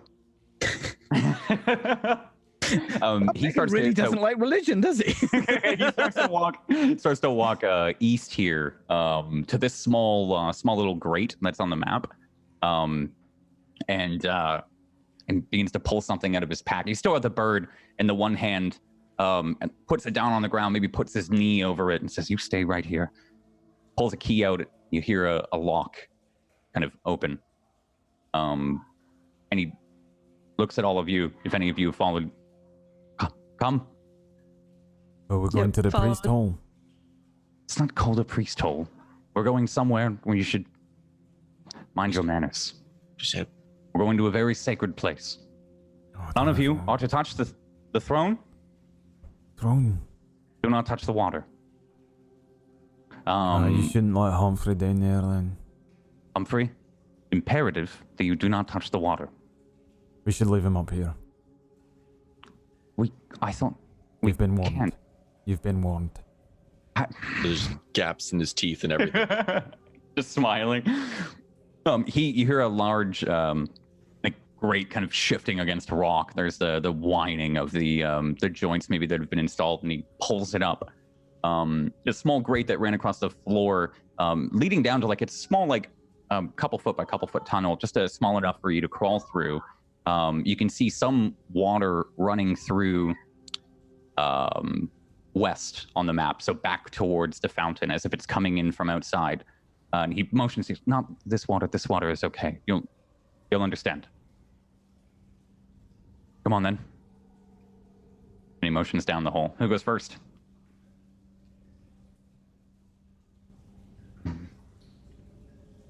Probably not Humphrey at all. Definitely in the back. Definitely not me. Okay, well, all right, I will go first. Follow me. Someone's got to hold the grate. And he tucks the bird under his arm, kind of crouches down. He stands in the hole here and then crouches down, and you can hear him kind of crawling, pulling himself by one arm, pulling himself through. And you hear his echoing voice kind of come back through. It's safe. Come. I'll follow then. Yeah. You duck down. It's very, very tight for you as you crawl through. You can hear your armor kind of scraping against the sides at some point. Might scuff a couple parts of it. But it takes about like 10 minutes to crawl through. Who else is going next? Humphrey will probably jump in. Yeah. The crawl space is almost as tall as you. Like on your hands and knees, you're relatively okay. You can see like these large kind of elf figures far in the back, and you don't take up that much space comparatively. And Humphrey jumps in. Megan, Mammal. Yeah, I'll go in. Okay. Mammal. Yeah, I'll go last. All right. So you all start to crawl through, again, this kind of tight space. A little claustrophobic, maybe not so much for you dwarves. As you begin to crawl through, you can see at the other side, you can see like lush, like kind of like verdant plants. Kale, I think you would know what this is. I think you would know underneath the common hall here, this main prayer point, right directly underneath the fountain, is a shrine to Eldath. Said to be the, let me get rid of the map in the background here, sorry, the shrine to Eldath. You all start to kind of like come out to this cistern. There's a large hole surrounded by a kind of circular walkway here. And in one of these small little ruts in the north of the room, as this cistern pours water down into this like kind of endless pit. You would know this is where people make their jump of pilgrimage, the merfolk, and where some join them. You can see plenty of adjoining rooms that all seem to be like locked by gates or seem to be kind of like hidden away. And then just gently nestled in the north section of the room is this serene-looking throne. A small waterfall, two of them kind of split and cascade down onto what looks to be a seat, kind of made out of rock. Amidst it are all of these trees, small lights that illuminate the area, and there is a small walkway up to it. And a little divot opens up where the water eventually runs down into the cistern. This Ellerir kind of lets himself out. You all kind of crawl out of this hole that's about like 7 feet off the ground and let yourselves in. You can see an opposite one across the room as well, presumably where the other grate was. And you kind of breathe out a large sigh of air and welcome. Welcome to the true temple of Eldath. Please do not touch the water. A cave. Touch the water. You found What's wrong with it? a cave. Yes, it's a cave. That right there is the seat of peace. That right there is the throne of the forest, where Myliki, where Malar, where all gods have sat. This throne, it's not a cave. And what are we doing in the cave? Points down into this large hole. This is, down there is an escape route. If you're not careful, the currents could take you eastward again, but with some careful maneuvering, you could head west. There are other routes down there, but down there is the safest. And as for you, he holds the bird. He walks over to one of the kind of gated areas just one of the doors that lead to maybe a thing of stairs up to the higher parts of the temple. Takes out a small little leather tie and ties the bird to the gate as far away from all of you as he can. He's walked around kind of this circumference of the whole circle here, and he points kind of nearish the shrine. He says, "If we speak in there, we can pray to Eldath to protect our words." All right, as long as it's far enough so it can't hear us, right? Well, that's the goal. Yes. There's rushing water here, though. You can hear it. It kind of like you do have to kind of speak over each other just a slight bit amidst all the rushing and dripping water in here. Just hopefully far enough away that she can't hear us. Right. Did you find anything about Thara's Dune? Yes. But first tell me, why is another one here? What happened? Well, it spoke to me. Thara's Dune spoke to me. What? Thara's Dune. Thara's Dune? Spoke to me. And I think... Woman? Is that her name? No, wasn't a... I spoke to the bird, right? Yes. And it wasn't as I was expecting. Yes, the woman came through. No. And she said... she did, but first of all... So, someone called Selena talked to me afterwards. Selena? And that's your mum, Kale. My mother? Yeah. We can't know that. It could be anyone saying that. All right. Denial. But before that, there was the voice that I heard when I was in the other plane that told me to follow Taldro. That's Thara's Dune. And that's Selena's master. Thara's Dune. Yes. I found something related to that then. Speaking of masters, it would seem that there is an unnamed god from long ago that was locked up, too powerful, or maybe their own good. They were bound partly to the astral plane. It sounds a little bit like what you were talking about with the sea, with the sea and the stars and the cosmos. Yeah, you know that cave you were talking about with the basilisk? Kind of looks like that. It's the cabin of starlight. Yes. Looks exactly like that. It was actually kind of creepy. Right.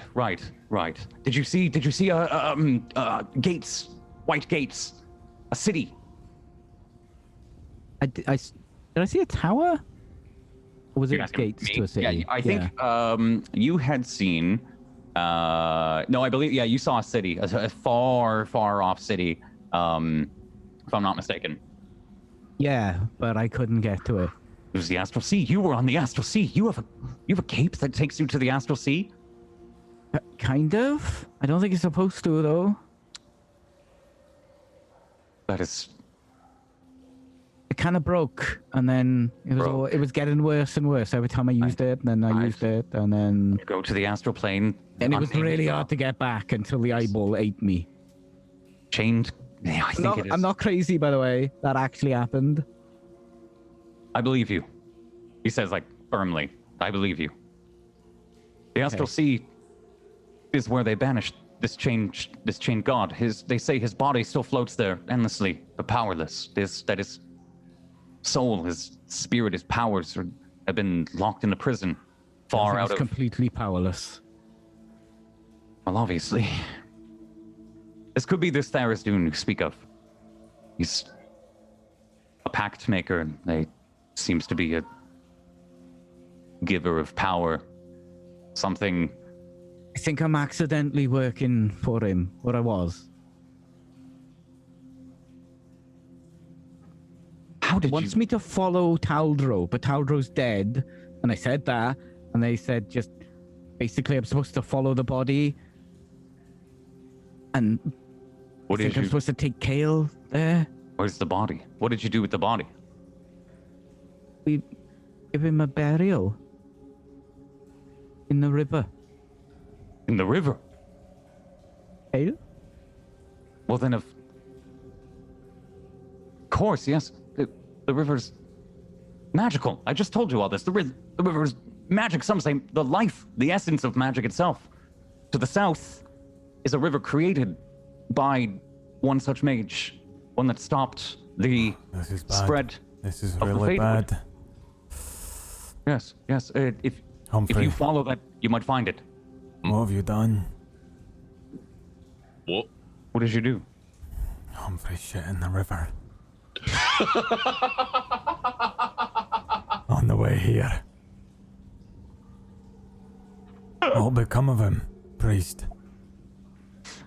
I think he's okay. That's excuse me. That's fucking disgusting.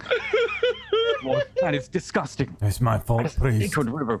I told him to, because it'll keep his bum clean. I just want to see how much actually came out real quick. What'll he become of pinched it him? off. He pinched it off. It's fine. Don't worry about it. He will be fine. He'll be fine. That river is ancient, powerful, and there is a reason the elves keep fighting over it. They might kill you now that you've shit in it. They could. Divine You might deserve it retribution. if they do, but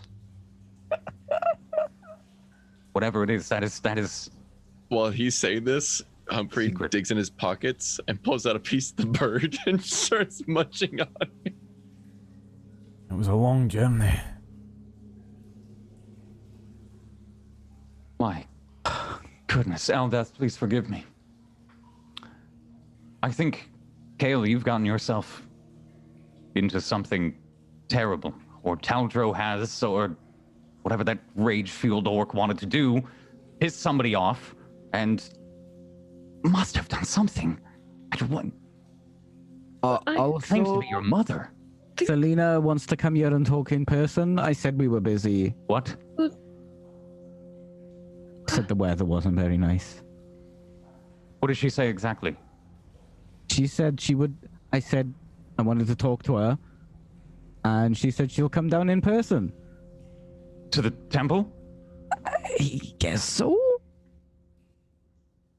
You have to go. Yeah. But where? Head southwest, west to her. I'm not sure. Can you guys all give me perception checks real quick? Oh, joy. That's a natural 23. 19. 12. 19, 12. Humphrey, there's as you're chewing, you hear another flap of wings. You hear another dinner, another bird upstairs. It kind of echoes. You hear the flutter, maybe echoing through the small hole that you would come through. You hear the mammal. You hear it too.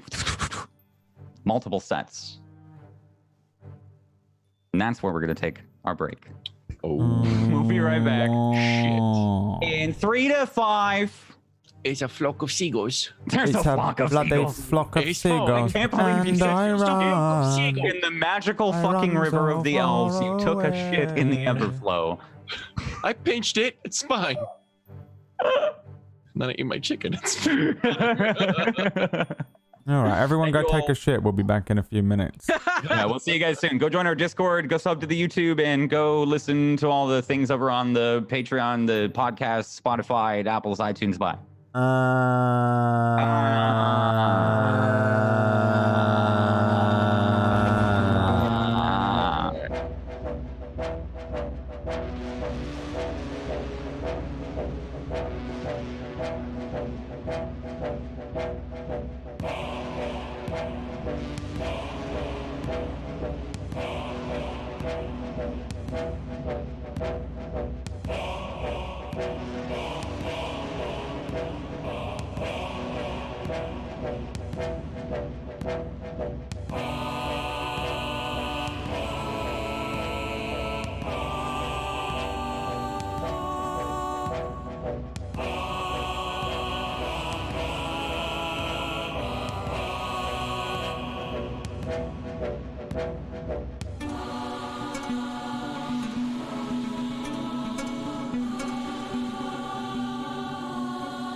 Oh my god. Hello. Brad committed a knife crime on the break. Everyone, please be afraid of your life, for your lives. Be afraid of your lives as well, because life is fucking awful. Bloody hard Wake work. up in the morning. Yeah, that's pretty much Jay in the Discord. Jay in the Discord. Oh, I'm still alive!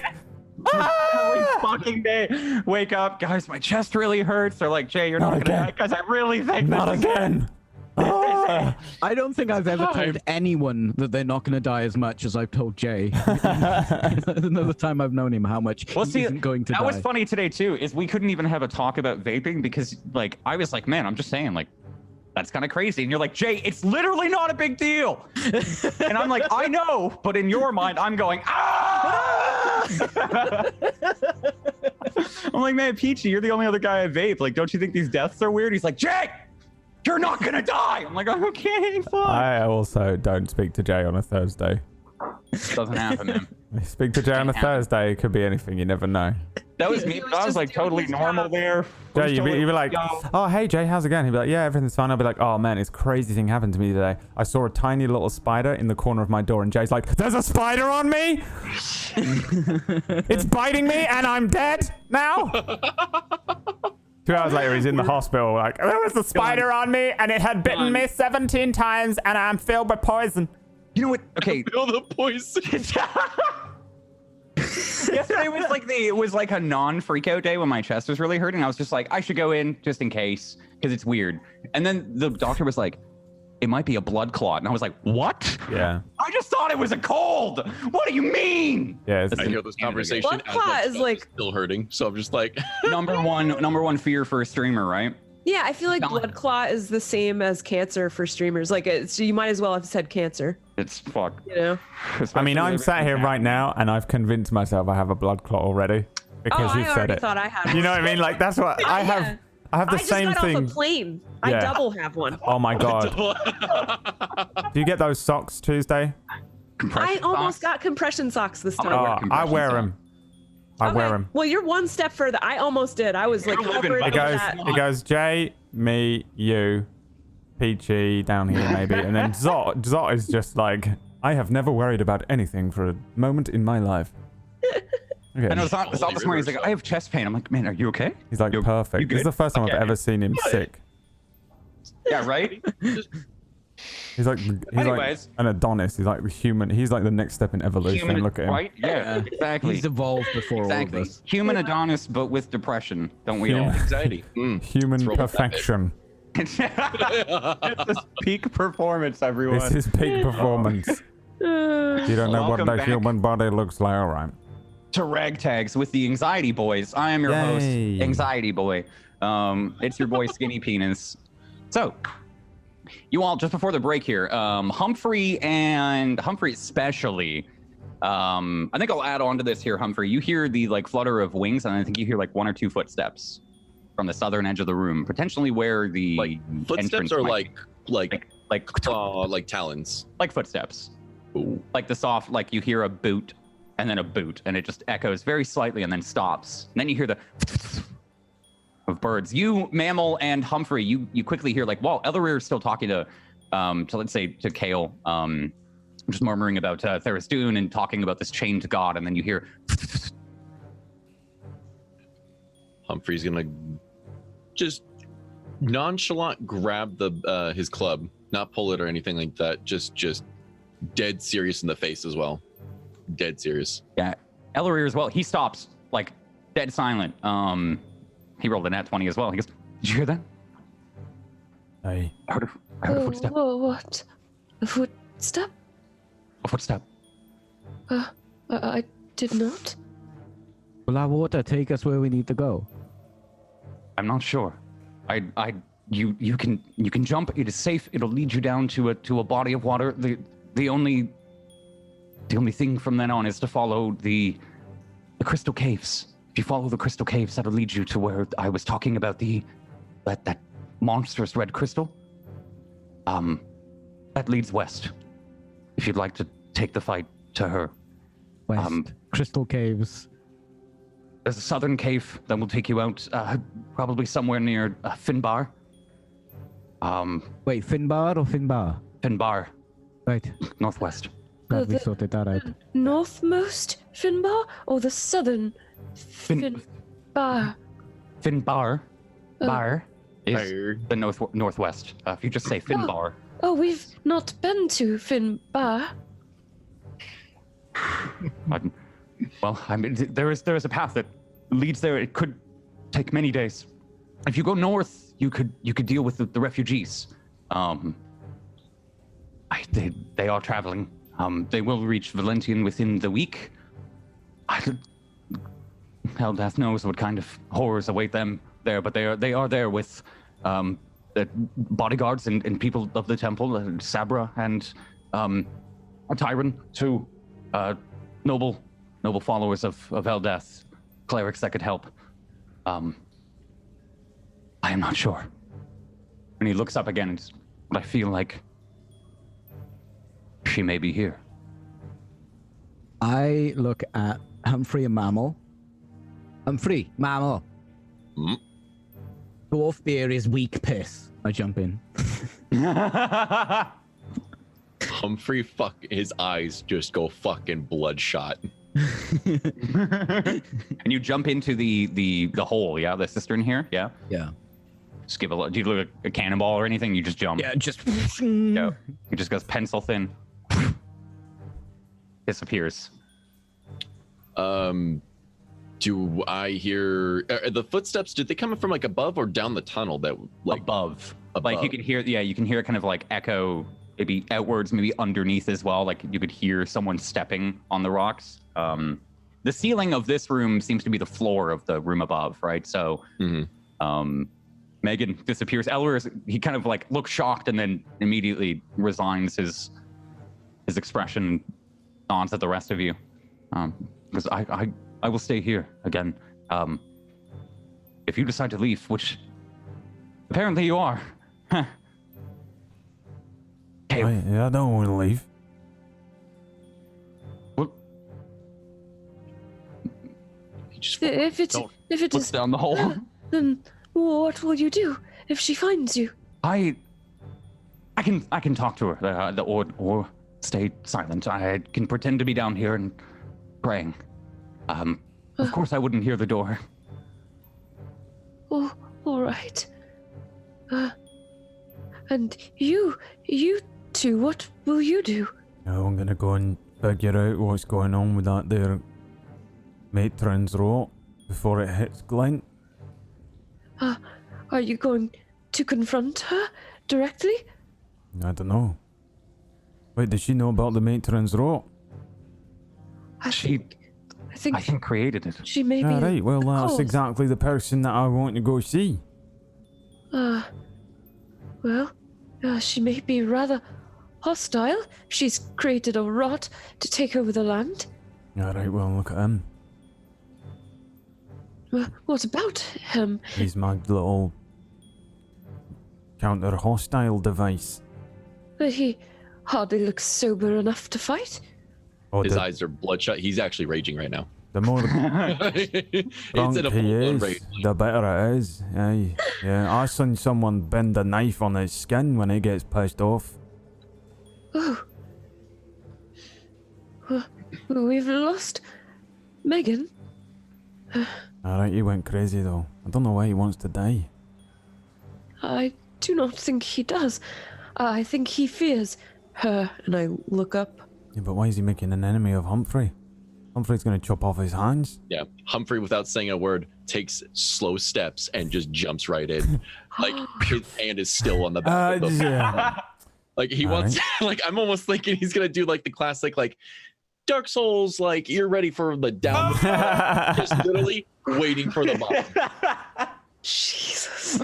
Excuse me, Humphrey disappears. There's a moment where you can see for like another couple of feet with your dark vision down, and you can see this small figure just kind of going down this this circular hole, and then eventually it just blacks out about 60, 100 feet down. I think Kesha's the only one with 120 dark vision, right? You just have 60. So yeah, about 60 feet down, you see the top of his head get swallowed up by darkness.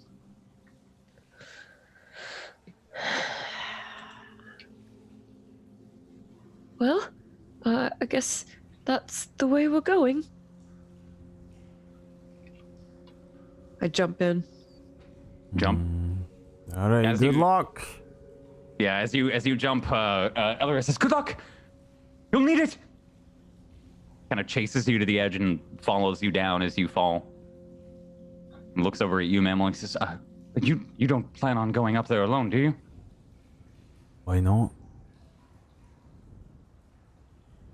Man, what if she's kills you? What if she is more powerful than you could imagine? Why would she She kill made- me? She's killing anybody that comes in her path. I don't know. She's a witch. She might infect you with the rot. I'm not What if- standing in her path. I'm just gonna go ask her what the fuck's going on. I think it could be a bad idea. Aye. Or what? Very well. If What am I gonna do? Go into a hole in the ground and wander off while she sets the rot to glint? The rot takes waves over all my family. But if you jump, then you might have a chance to get to where she's making the rot or manufacturing it or whatever she's doing to it. What? How do you know that? It's like, what if she's making the rot? What if I ask her to stop? Maybe she'll stop. Fine. Go ask her to stop. That could He points to like one of the there's a gated like a small gate covering a door at the end of the room. That kind of jingles a set of keys and hands you them. The smallest one will get you through. Alright. Take the keys. Head through the gate. I'll be with you, Mammal. Alright. I'm afraid of a witch. Just gotta speak to her, find out what's going on. So you begin to walk. The kind of gate, it makes a loud kind of creaking as you finally unstick it. Looks like it hasn't been used in many, many years. Some of the rust is like actually stuck to the wall, and you can hear it snap off. You ascend the stairs. As you start to ascend these stairs, it's like it goes a couple up and then it turns at a sharp angle and goes up further and then turns, I think, at another sharp angle. 3 sets of stairs. As you get to the second set, you can hear voices. You hear a man with a gruff voice. He's, I can't find them, my lady. I can't find them anywhere. Yes, I looked. Yes. No. Right, my lady, we will. Top of the tower. You hear a couple more of some footsteps going maybe perhaps the way that Elarir and Megan had gone, if you were paying attention to the direction of it. You can still hear this gruff voice speaking. My lady, what if they're not here? Yes, what if? Okay. Yes. We will. We'll make room. Yes, my lady. Yours. Yours. Yes. And then he stops. What do you do? You're kind of crouched. You're like poised on this second stair step. If you go up, you'll probably end up in like the main common area where you are all with the fountains, or at least one of the adjoining hallways near. We're going straight to the voice. Okay, so you walk out.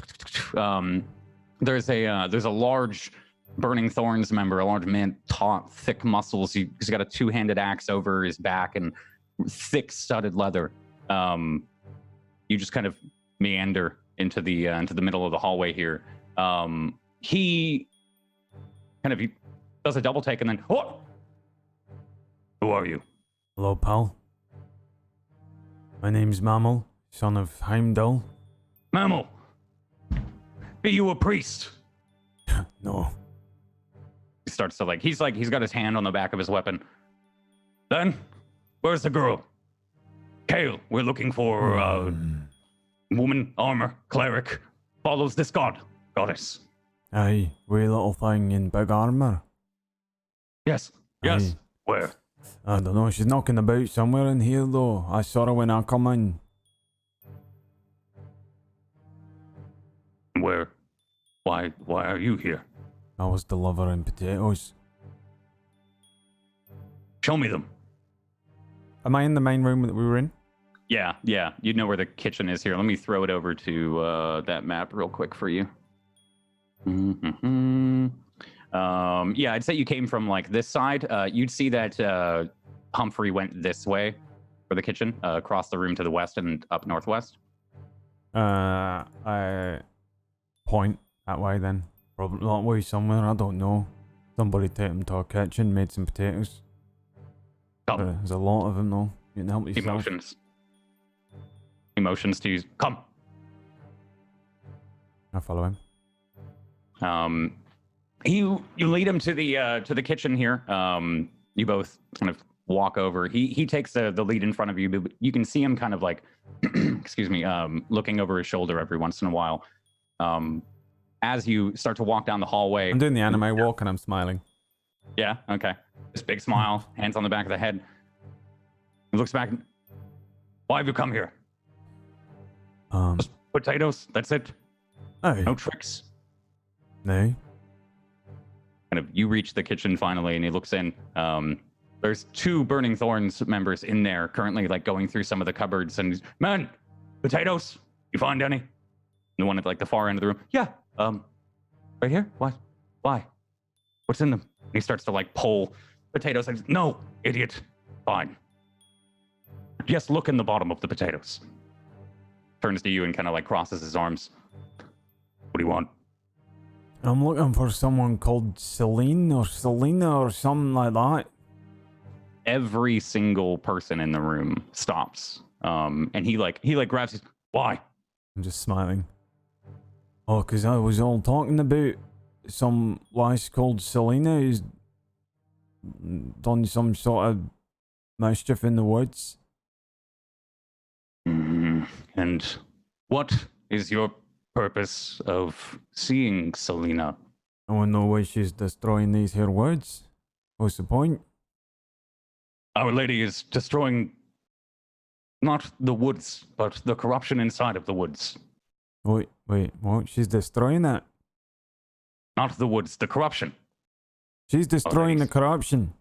Yes. Alright, so where's that now? What? This lot are all, they're all saying she's a witch. And she's doing it. Yes. She is. And she's causing it. Yes. She's causing For a it good and she's purpose. destroying it. Yes. Oh. My head hurt. Right. He's doing the same thing. He's like, Listen, I don't know anything Listen. about magic, but hey, where is she? Is she not here?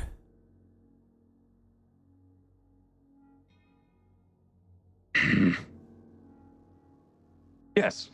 Yes, she is. You see, like, I roll me an insight check real quick.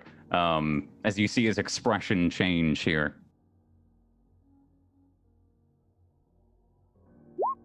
9. 9.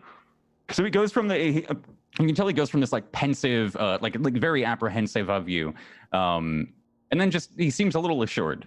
You can't quite tell why, but he says yes, yes. Motions back to the common room, the main room with the fountain. Wait here. Sit on the fountain and wait. Alright. You sit down? Yeah. He exits, like he walks out the main entrance that you would first come in. There's a moment here, I think like 5-ish minutes passed. A couple of like you see a Burning Thorns member come in, kind of look at you, and then continue off, maybe off in the direction where some of the other ones had gone. One of them comes out of the kitchen, kind of bearing this giant crate of potatoes. Another one helping him, and they seem to be carrying it out the front. After a couple of minutes pass, you hear a pair of footsteps that don't match. I think any of them that you've heard. They don't seem like leather hard boots. Delicate and fragile. And through the doorway comes this man again, this hulking man with a huge smile on his face, all the assurance in the world. And behind him, you see a woman, a little bit shorter than him, with long flowing white hair, similar facial features to Kale. And she wears a black and red kind of dress that turns into a cape, but also fits into a jerkin underneath. It seems to just kind of envelop her. And she slowly walks into the room, stops about like 5 feet away from you, and just starts to look at you. She just regards you. Milady. Hello. What's your name? My name's Mammal, son of Heimdall. Mammal, son of Heimdall. Why do I know that name? Grigord, why do I know that name? She looks over at him and says, I don't know, my lady. I know that name. Mammal, I may have met your father. Oh, I haven't How seen are him you? for a long time.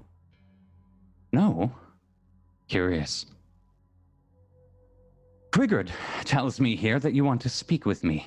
Aye. You're a bit confused about the forest, yes? Well, how you saying that yous are corrupting and not corrupting the forest? Yes. What's that about? We are. We are. I am building a plague that will wipe out every ounce of unwanted life on Vormir. What's an unwanted life? Anybody that doesn't follow our great master. Who's that? Would you like to find out? How long's it gonna take? Only a second, you can meet him. Oh, fine. Aye. She turns around for a moment. Had a huge smile on her face the entire time. She turns around for a moment. When she turns around again and faces you, her eyes are covered in a milky white. She stands like more rigid. And her voice, her mouth just opens. It doesn't move, doesn't inflect, like there's no tongue movements. And out of it comes a voice. And they say, Hello, mammal. Young dwarf. It is I. That's clever. How's she doing that then? I like that. Young dwarf, you do not understand the plans that you meddle in. And your town, Glint. Alright, how do you know that? I know all, Mammal Bifrost. Alright, you don't know where that wee lassie is though, do you?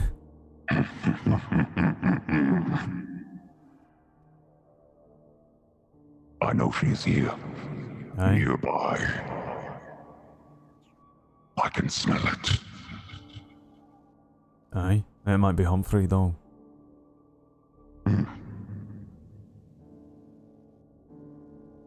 mouth closes. And you see she doesn't turn around this time. It slowly starts to, like, when you like hyper like flex your jaw and you've got to kind of wait a minute. It takes a minute, kind of like it sticks back into place for her. And her eyes calm and she shakes herself off and smile comes back. Yeah, he seems pleasant. He is lovely. Arisdun controls all. But those do not know yet. What would you like, young dwarf? I have needs for you. I don't know what's going on. Right. Would you like to take a guess, maybe? Well, you're killing people who ain't following your master there. How's it know? Right. Yes. What's the what is it then? Crystals and all that, what's that doing? What? What's the master plan? Do you think I would tell you the master plan, young dwarf? I probably won't understand it. I understand that you don't know what's that, right? So, what happens when that shit hits Glint then? All will be consumed. Right, so how do I stop that? Each of you, with your pathetic life forms, will be turned into something greater. A large crystal. Energy. And using you and your friend, I will bring forth Arisdun. Just finishes it with a smile. Hey, but if there's no one here for him to rule over, what's the point? I was just gonna be bored. There are many more worlds than this one, young dwarf. There are many more continents on the world of Orin than this one. And my master seeks redemption. Alright. I see. So what are you doing? Me? Hey, what are you doing? She like kind of like calms a little bit. She goes, I was merely just coming by to check in on my daughter. Aye, but if you want her to die, and then when What's It comes up, he's gonna kill you, no? So why are you doing that? I think you misunderstand, young dwarf. Arisdun will become me. What? I will summon in the Chained God unto this world, and I will become him. He will take over my body.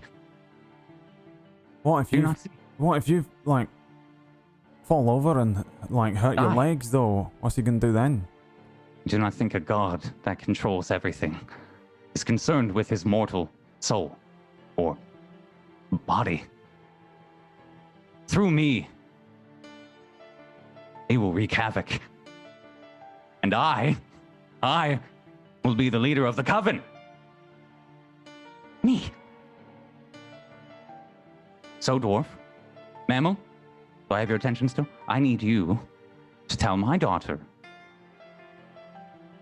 to follow the orc. What orc? The dead one? Yes.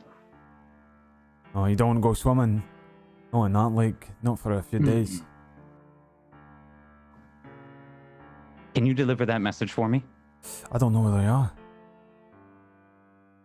Are you sure? Hey. Give me a deception check. I sort of don't. Sort of.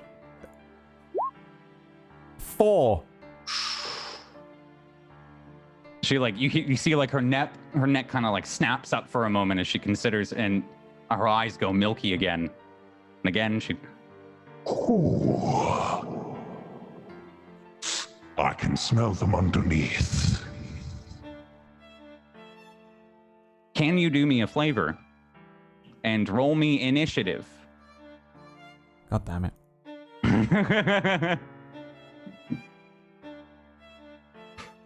Hi, Cat. Hello.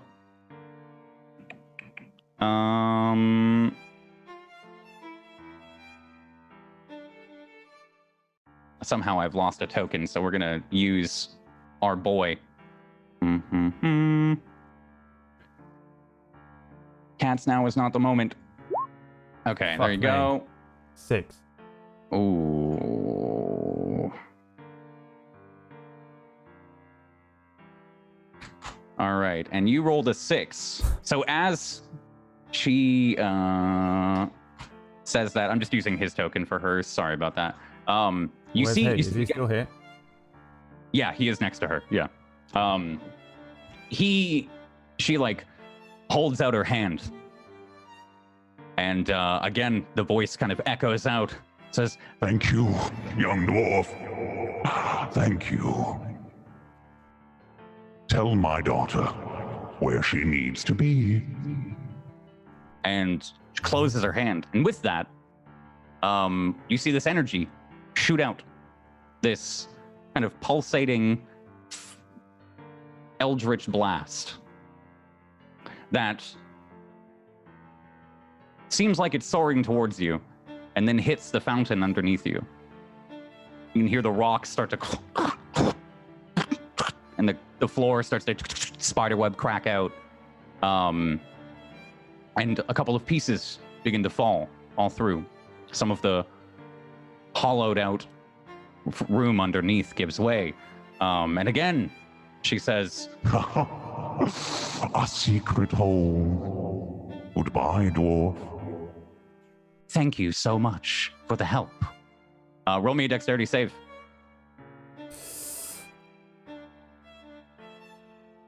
13. 13. You kind of maybe with your arms, and you begin to fall. God damn it.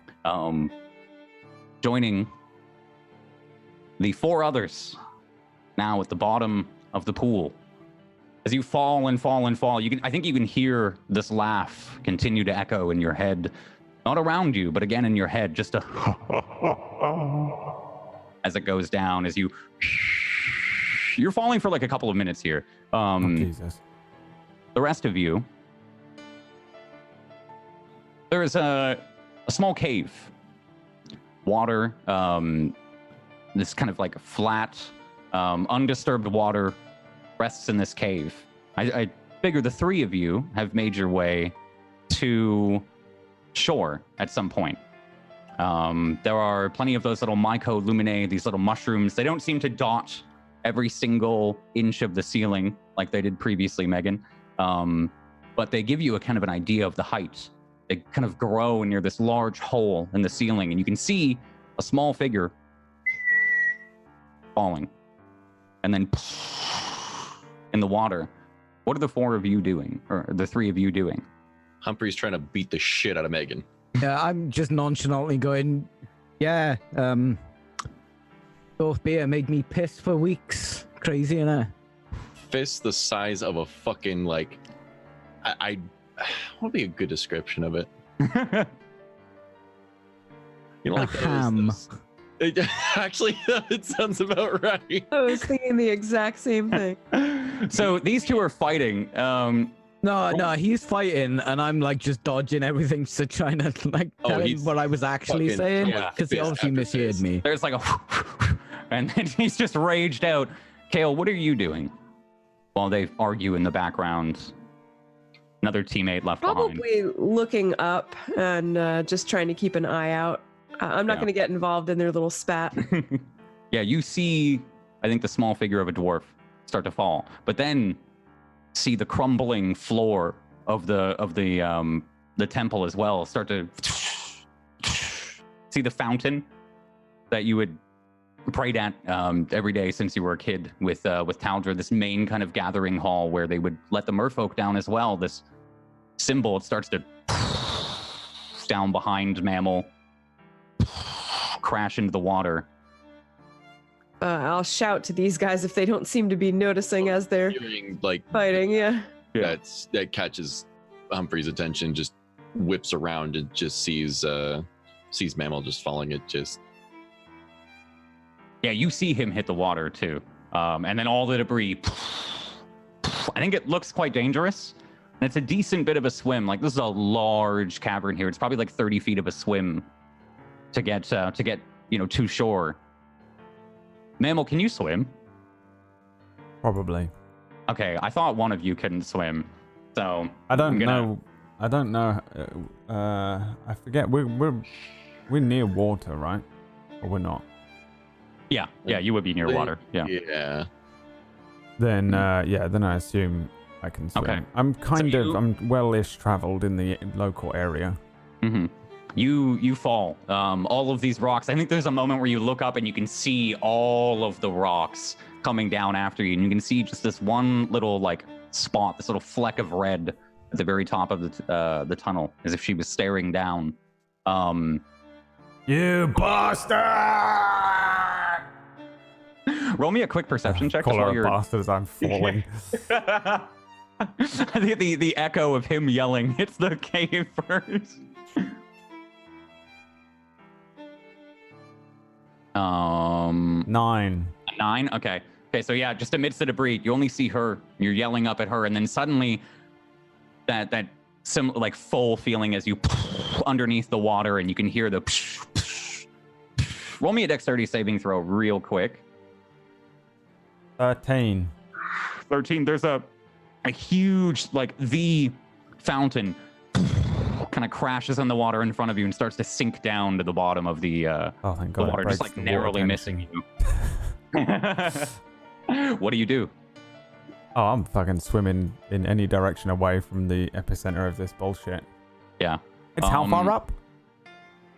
How far, like, up, all the way up there? Yeah, is she? You fell for about a minute and a half. Oh, so it's like 400,000 feet. It's pretty fucking far up. Yeah. You fell for like a minute and a half there. All of you. And what are you three doing? Two of you, I'd say the two of you, amidst your fight here, you can hear, even if you don't hear Mammal yelling, you hear the fountain, that large piece of stone just hit. You hear the like it slaps the water around and begins to form large waves at the shore. The fuck was that? Humphrey's jaw just drops and just is desperately looking for wherever Mammal's at. I yell to them, It's the fountain. It's collapsed. and I would also be looking for just a safe area. Yeah. Roll me perception checks. All of you, and Mammal, give me one last perception check with disadvantage. It's a little bit a ways away. Like you are just swimming in water, in deep. 25, a 9, 13 from Mammal. There's a moment where your head bobs up and you can see. Have you guys lit anything or no? Have we lit anything? Yeah, no. I doubt it. I'm assuming no. Okay. Then you can see, I think, through your dark vision, just the dim figures of Humphrey and the other two of them looking out across the water. Kale and Megan, you two see that kind of red bandana of his pop up above the water for a moment before going down. And I'm assuming, Mammal, you start to swim towards them once you see them. Yeah. Whatever you guys are doing. It takes them a bit to get there. Yeah, it took him ages. I thought I'd get him right down here. How far away are they? It's about like 30-ish feet. It takes like another minute-ish to swim full force, catch your distance, and eventually get up, pull yourself up onto this like rocky shore.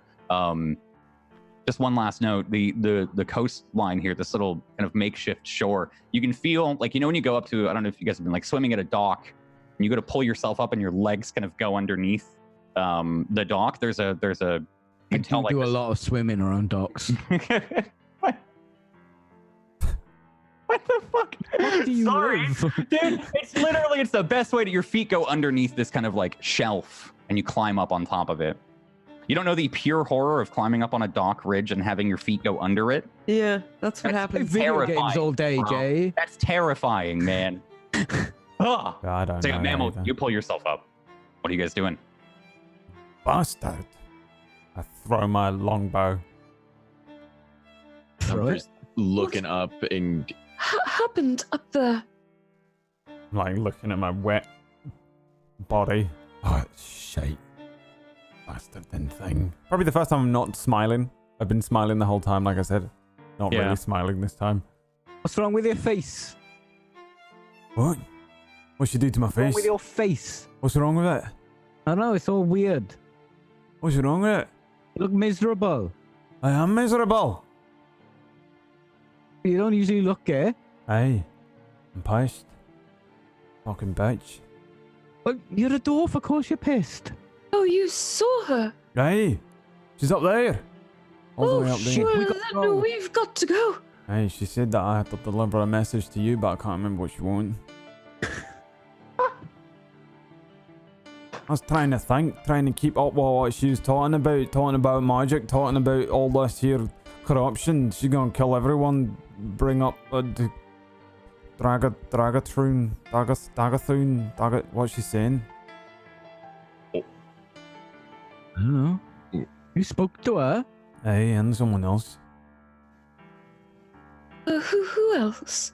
I don't know, some sort of dark master, some sort of bastard controlling. Says that he's gonna overtake her. Come up here. Dune? Aye, that's a bastard's name. Oh, fucking hell. Aye, well, I know the plan, at least. I asked her what the plan was. I was just asking because I don't want her to fuck with Glint. But she's gonna fuck with Maybe Glint, run away a bit and then Mate, talk about the fuck on. plan. Humphrey, we got should. work to do. Humphrey, we gotta go back up there now. We got a bitch to kill. just kind of like just. Well, we're gonna go and like find the best her. possible route to climb up the entire thing. Oh, lads, listen. That's what we're gonna do. We're gonna go to her and fuck her up. Hey, well, she's back we up fucked there. up I the don't know where crystals. you lot is going. It's probably magic, but Hey, we gotta go up there. She's got a big lad with her. We're gonna go up there. I'm gonna pop a couple arrows in her eyes. oh, why don't we just go to her house? That's where we're going, isn't it? What's her house? How do you know her house is? I don't know. It's fucking gods and magic and shit. I'm a little bit out of my fucking league here, but Hey, that bitch is there right now. Humphrey takes a swig, passes it to Mammal. I take a swig. She said she's going Glint, and she's gonna kill them all. And she said she's gonna kill everyone else. Then she said she's going to summon up some bastard. What's his name? Terra's Dune. Hey, Not a real name. She's gonna summon him? hey, and he That's not is good. That gonna can't be live good. inside her body, right? What? So if she's not got a body, he's got nowhere to live. There's something wrong with me because this dwarf is making a lot of sense. Right? We go up there. We let Humphrey chop her up. Take another deep swig. The big old fucking nasty grin right now. I'm looking Eyes at are still Kale. fucking bloodshot too. Yeah, I'm just like looking over to Kale because what he just said made a lot of fucking sense. If they're here and we want to find them anyway, and maybe Eldath will help. I'm casting about for reasons that we could fight them here. Maybe we ought to stop running. She said she was your ma too. Well, I very much doubt that. And the thing inside her said that it was your da. My father. Aye. None of this makes any sense. But perhaps we should stop running. Where has Elorir gone? Elorir? Looking around, do we see if he's up, bottom, falling, anything? Give me investigation checks Sure. while you're like looking out across the water here. Because there is a shit ton of debris, I'm guessing, floating, Yeah. sinking. Still continuously like falling a little bit. I think you can tell like more parts of the temple are starting to fall through. Can we see inside the temple still kind of in a way where if we look up, do we see portions No, of it? no. Or is it okay? I think if you went to like the middle of this lake, it's got a Okay. rough-ish That's what I was wondering. Yes, Kind of like here. the entryway. no. Okay. but you can still see like it's clearly marked as well because there's still some light Right. kind of spills through. There's a couple of pieces of debris. A 15. Anybody else making investigations? We're looking for Elorir. Elorir, yeah. Bam, 18. 25. Natural 25, an 18, a 15, and a 15. You're all, as you like scan the waves here, looking about, seeing some of the pieces of debris falling. He was wearing kind of like a white and bluish, almost teal, like Kale's magic, almost that color, robe. And Megan, about 30 feet out floating, you see a flat figure of it. You see the robe. You don't know if there's anyone inside, but you can see it just kind of floating dully with the debris. Would we know if that's did it look like almost like a uniform kind of robe, just like a generic priest robe? Would there be more of them, or? Yes, but indicating, I think he would have a couple of like separate markings, or maybe it's a little bit more complex than I think your average like clergy member's robe. Yeah, he was the keeper of the temple, so his robes definitely reflected that in different ways. I think it would be unmistakable to you, Megan.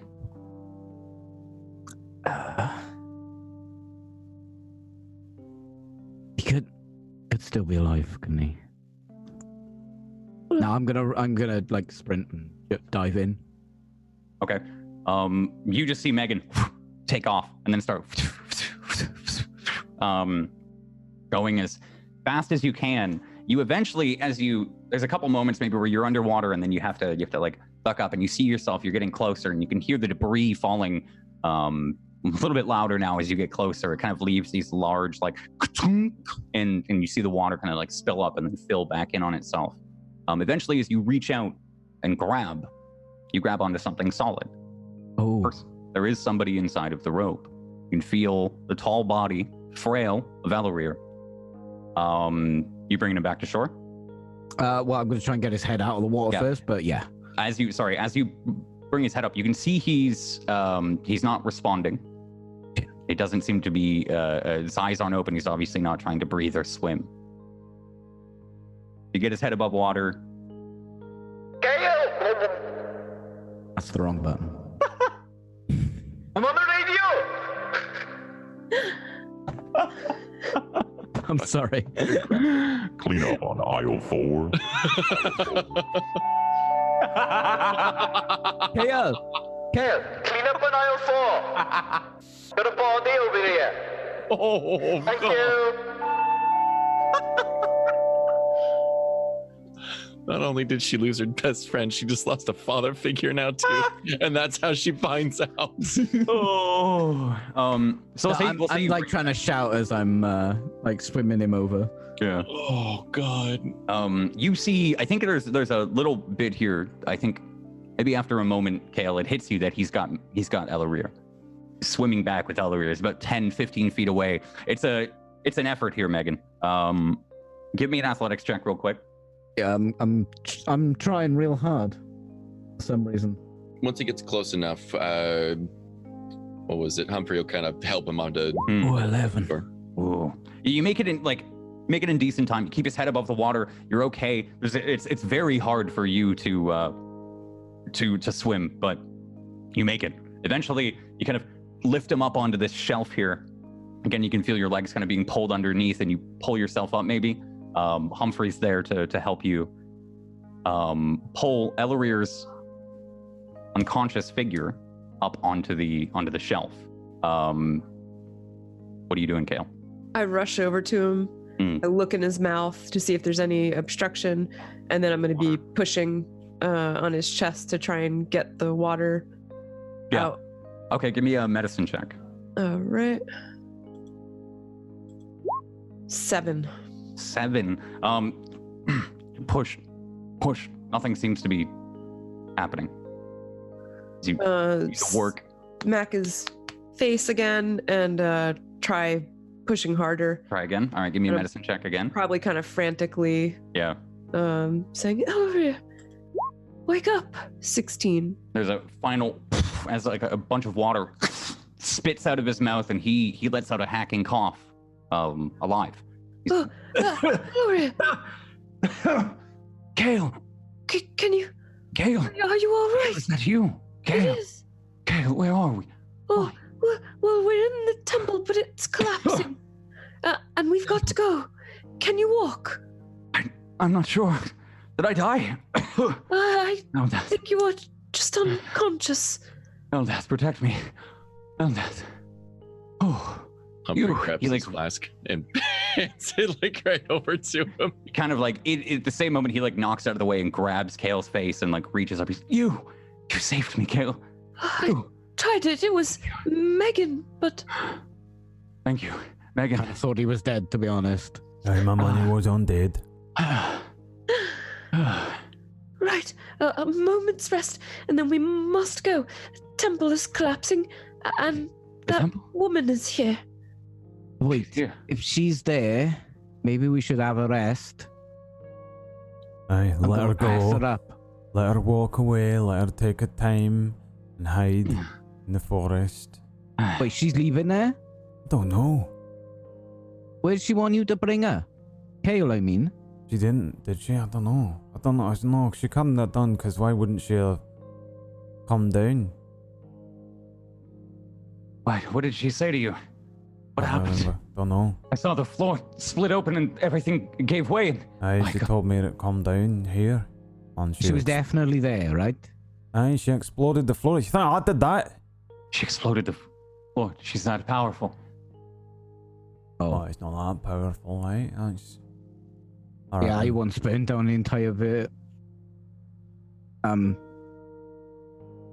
Humphrey could probably Oven. break the floor like that. I reckon if he tried. I looks at you for a second, Megan, like really seriously looks at you. Remind me. Do we just get an admission of guilt? Clip that, save it. I want that documented. Oh, he looks, right, that aside, an entire city? A whole village? Oven.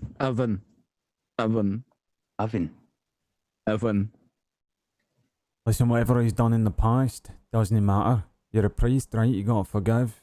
Yes. I'm just, I am just a bit taken aback. What did she say to you, Mammal? Tell us. You remember. You must. She said that she's gonna kill everyone. Summon up. What's his name? There was soon. Aye. Yes. And then he's gonna live inside her body, and from her body, they're gonna kill everyone on the other continents. So she threatens the world, then? Aye, she said that she was gonna threaten this world and other worlds too. With the power of a god, I wouldn't. I mean, who knows what? Yes. Aye, so I'm not gonna let her do that. I'm not even gonna let her take Glint. I got a little Wayne. With Babby. You got a wife. Yes.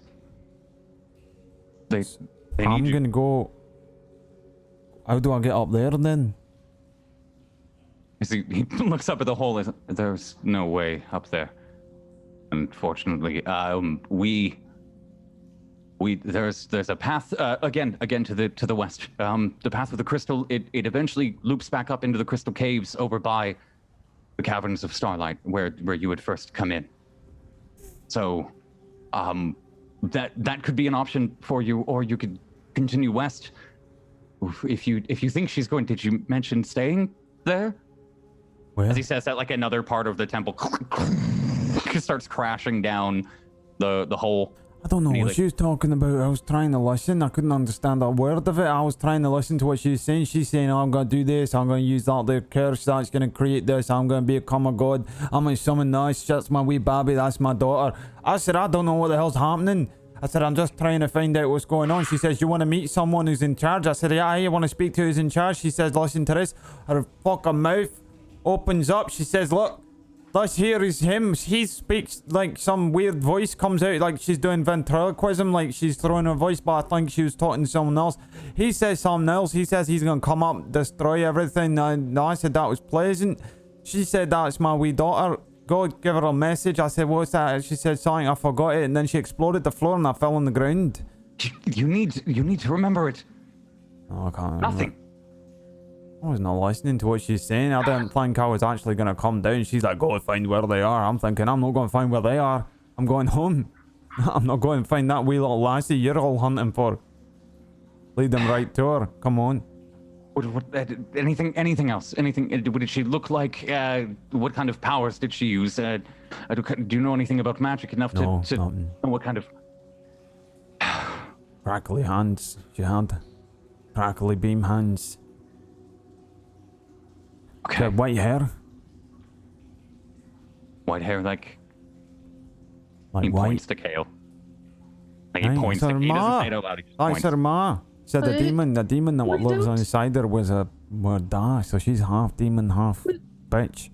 Don't know that. What about the ears? Oh God! That's what kind of ears did she have? What kind of ears did she have? I can't remember. Elven. Pointing. Elf bitch. This isn't good. This is not good. I may have made a mistake grabbing that raven. I am so sorry. Gale, Eldath, I am so sorry. I've made it in your fault. I tried for it.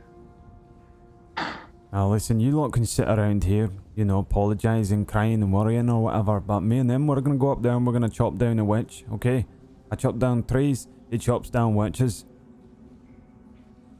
If you trust in Humphrey's ability to chop down the witch, then... No, it's the quickest way up there. He points to a cave. You can see like one or two luminescent white crystals at the far end of it. They look like ice at first, but you realize they're crystals. You just kind of like points at it. Crystal caverns. Come on, Humphrey. It's easy math, right? Which is easier, killing a witch or killing a fucking god? Killing them both. Kill them both. Yeah, we probably could try kill them both, but if we just cut off the witch's head, alright, Humphrey, cut off her head, aye, and then you cut off her arms, and her legs, alright, and we're gonna set her on fire. This is different to the birds though, right? Because I pulled off like loads of heads of them birds and they just came back.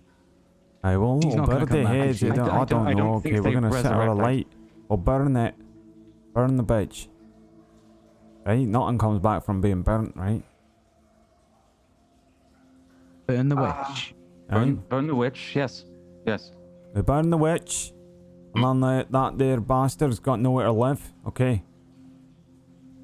Right? She's trying to burn down my home. I say I burn down her home. Right. Alright, after we chop her up. We chop her up first. She'll burn quicker. Should we kill her first and burn the home by... Oh, we don't need... She is the home. It don't matter, okay? When I say cut off her head, okay, you see a bitch with hair looks like hers, but don't kill this wee lassie, she's aight. You kill that bitch.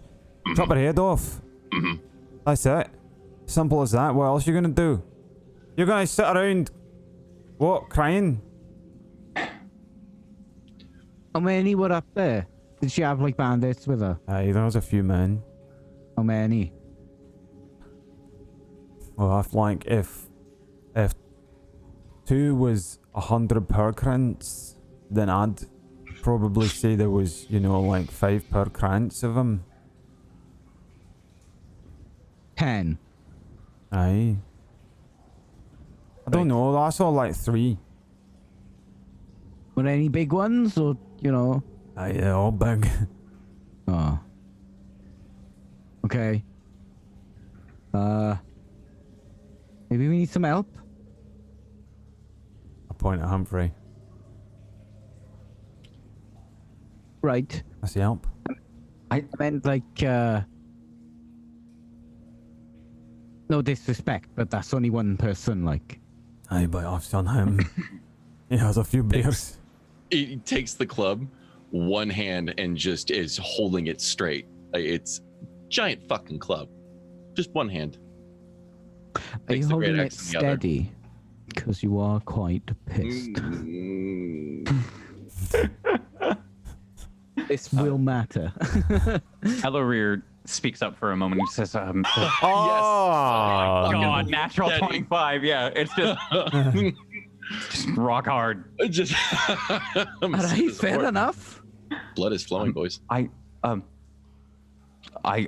can go to the northeast and make cash.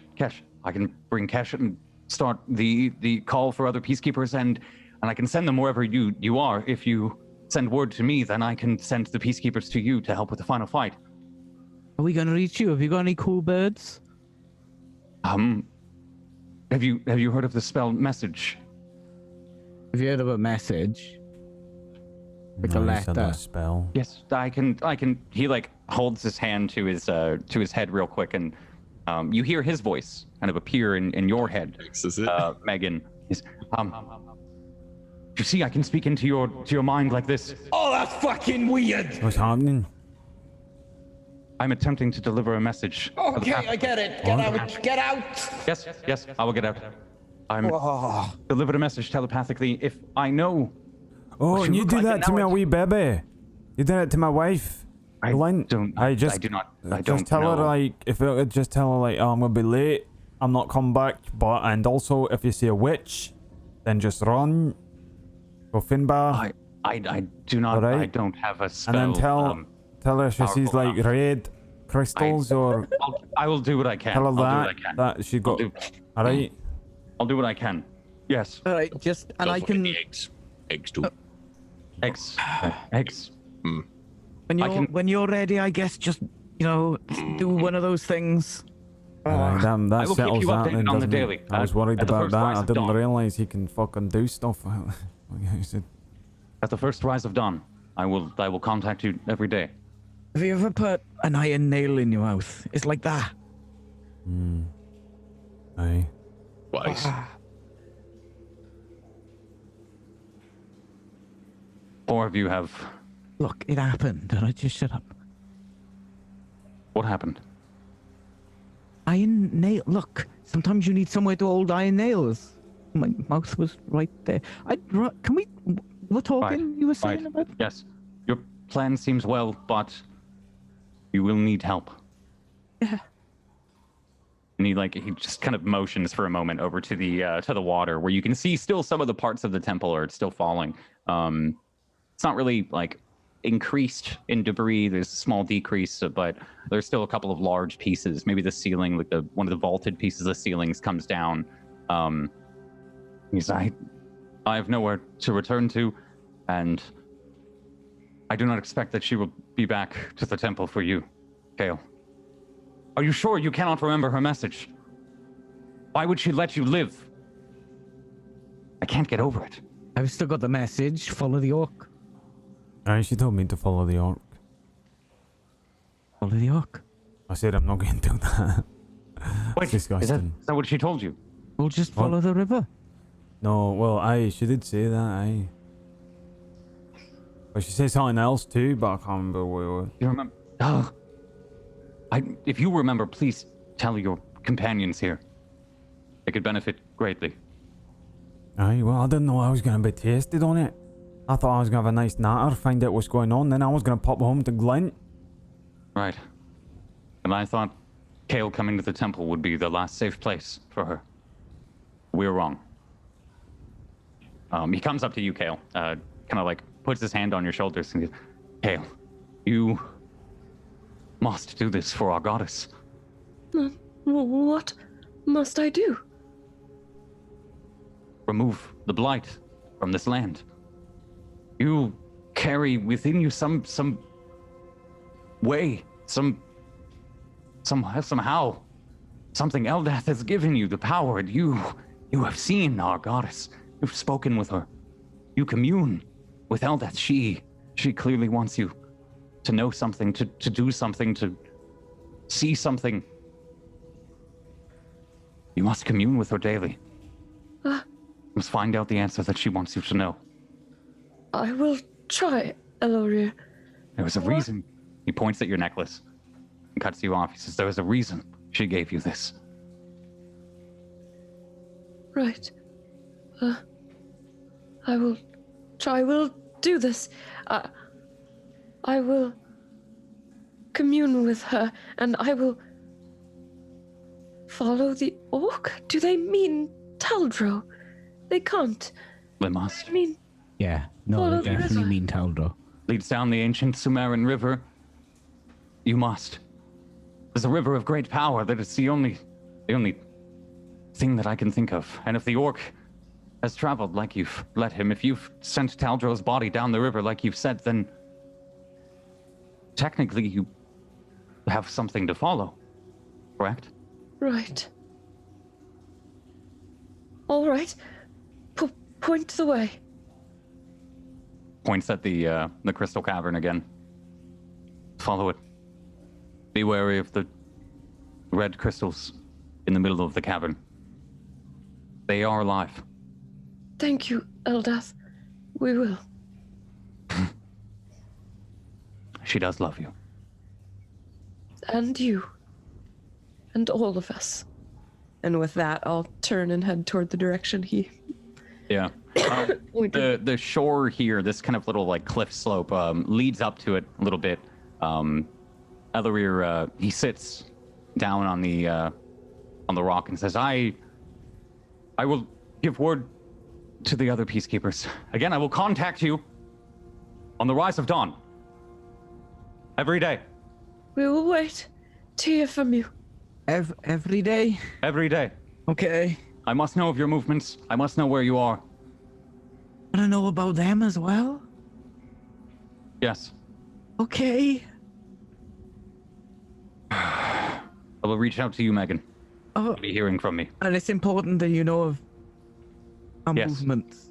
If I do not know where you are, if I do not know where the final fight is being taken, if you're going to Oh, burn the witch, movements! Oh, yeah, no problem. All right. yes. If Okay. you do not tell me where you are, I'm Yeah, confused. no, got it. 100%. Perhaps I hit my head.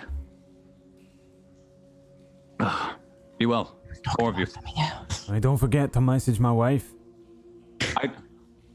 I shall.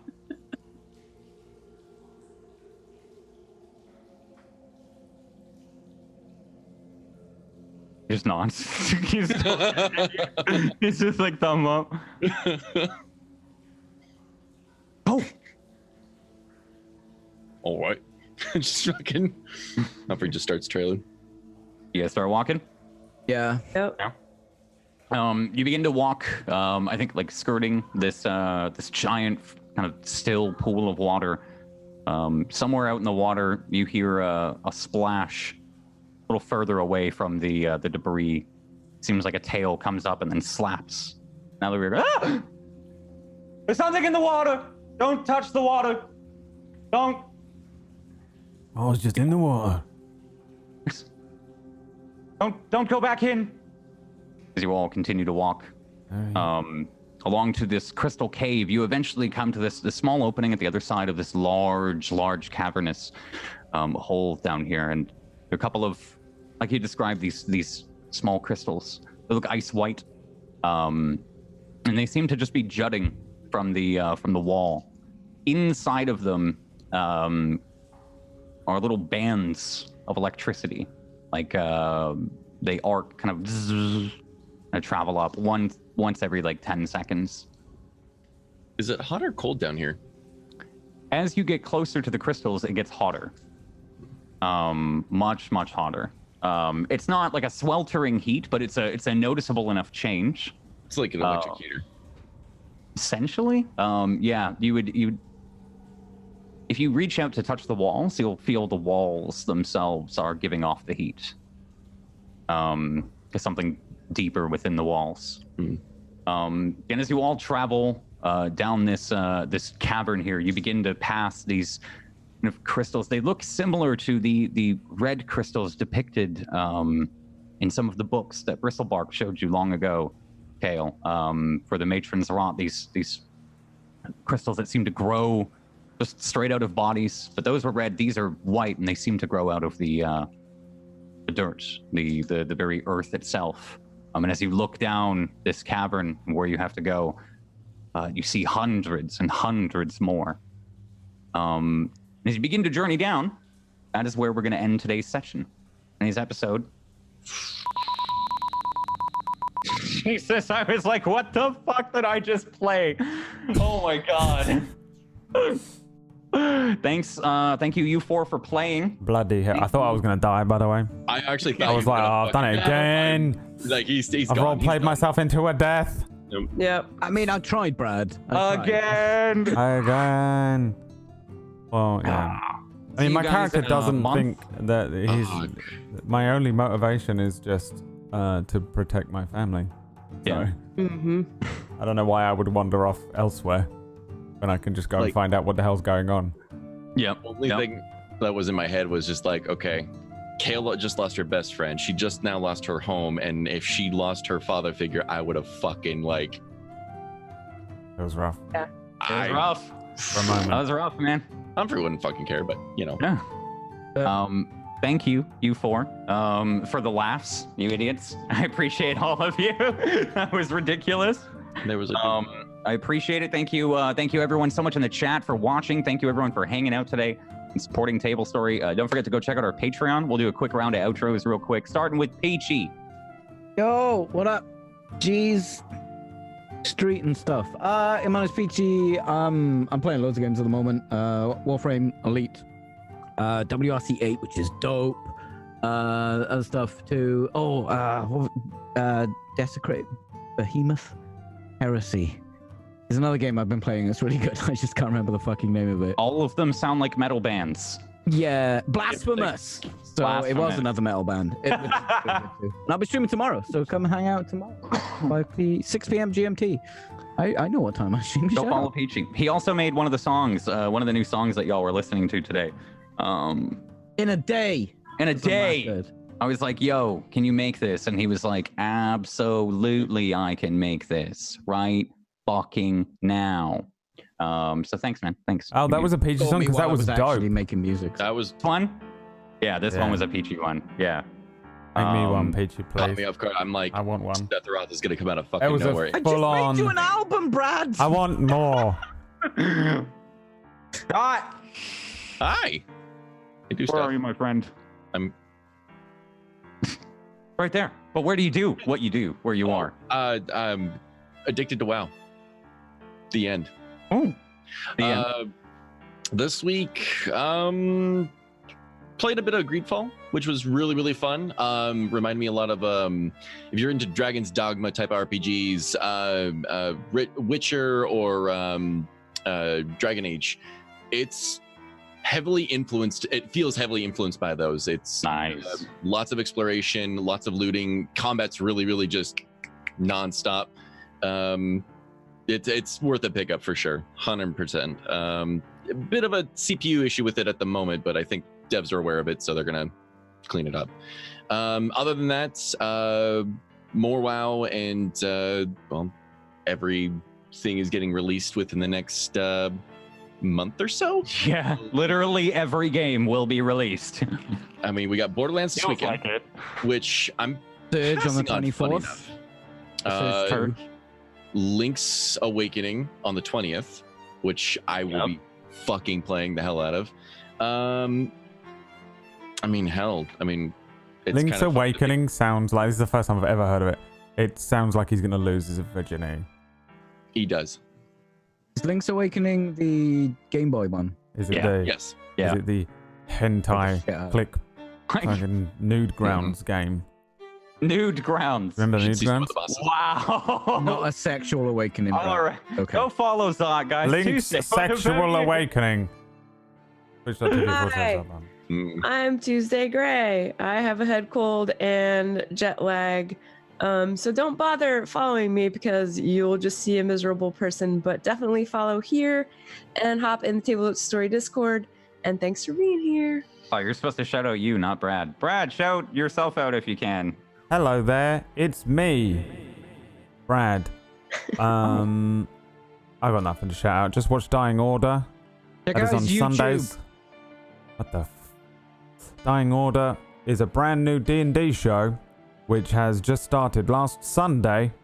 So you have until this Sunday to catch up, watch the VOD on one of the varying VOD things, and episode 2 starts 9 ET, same time as this. 9 normal, 9 UK normal, and 4 ET on Sundays, and that has got an all-star cast, and everyone in it is a boy. Gross.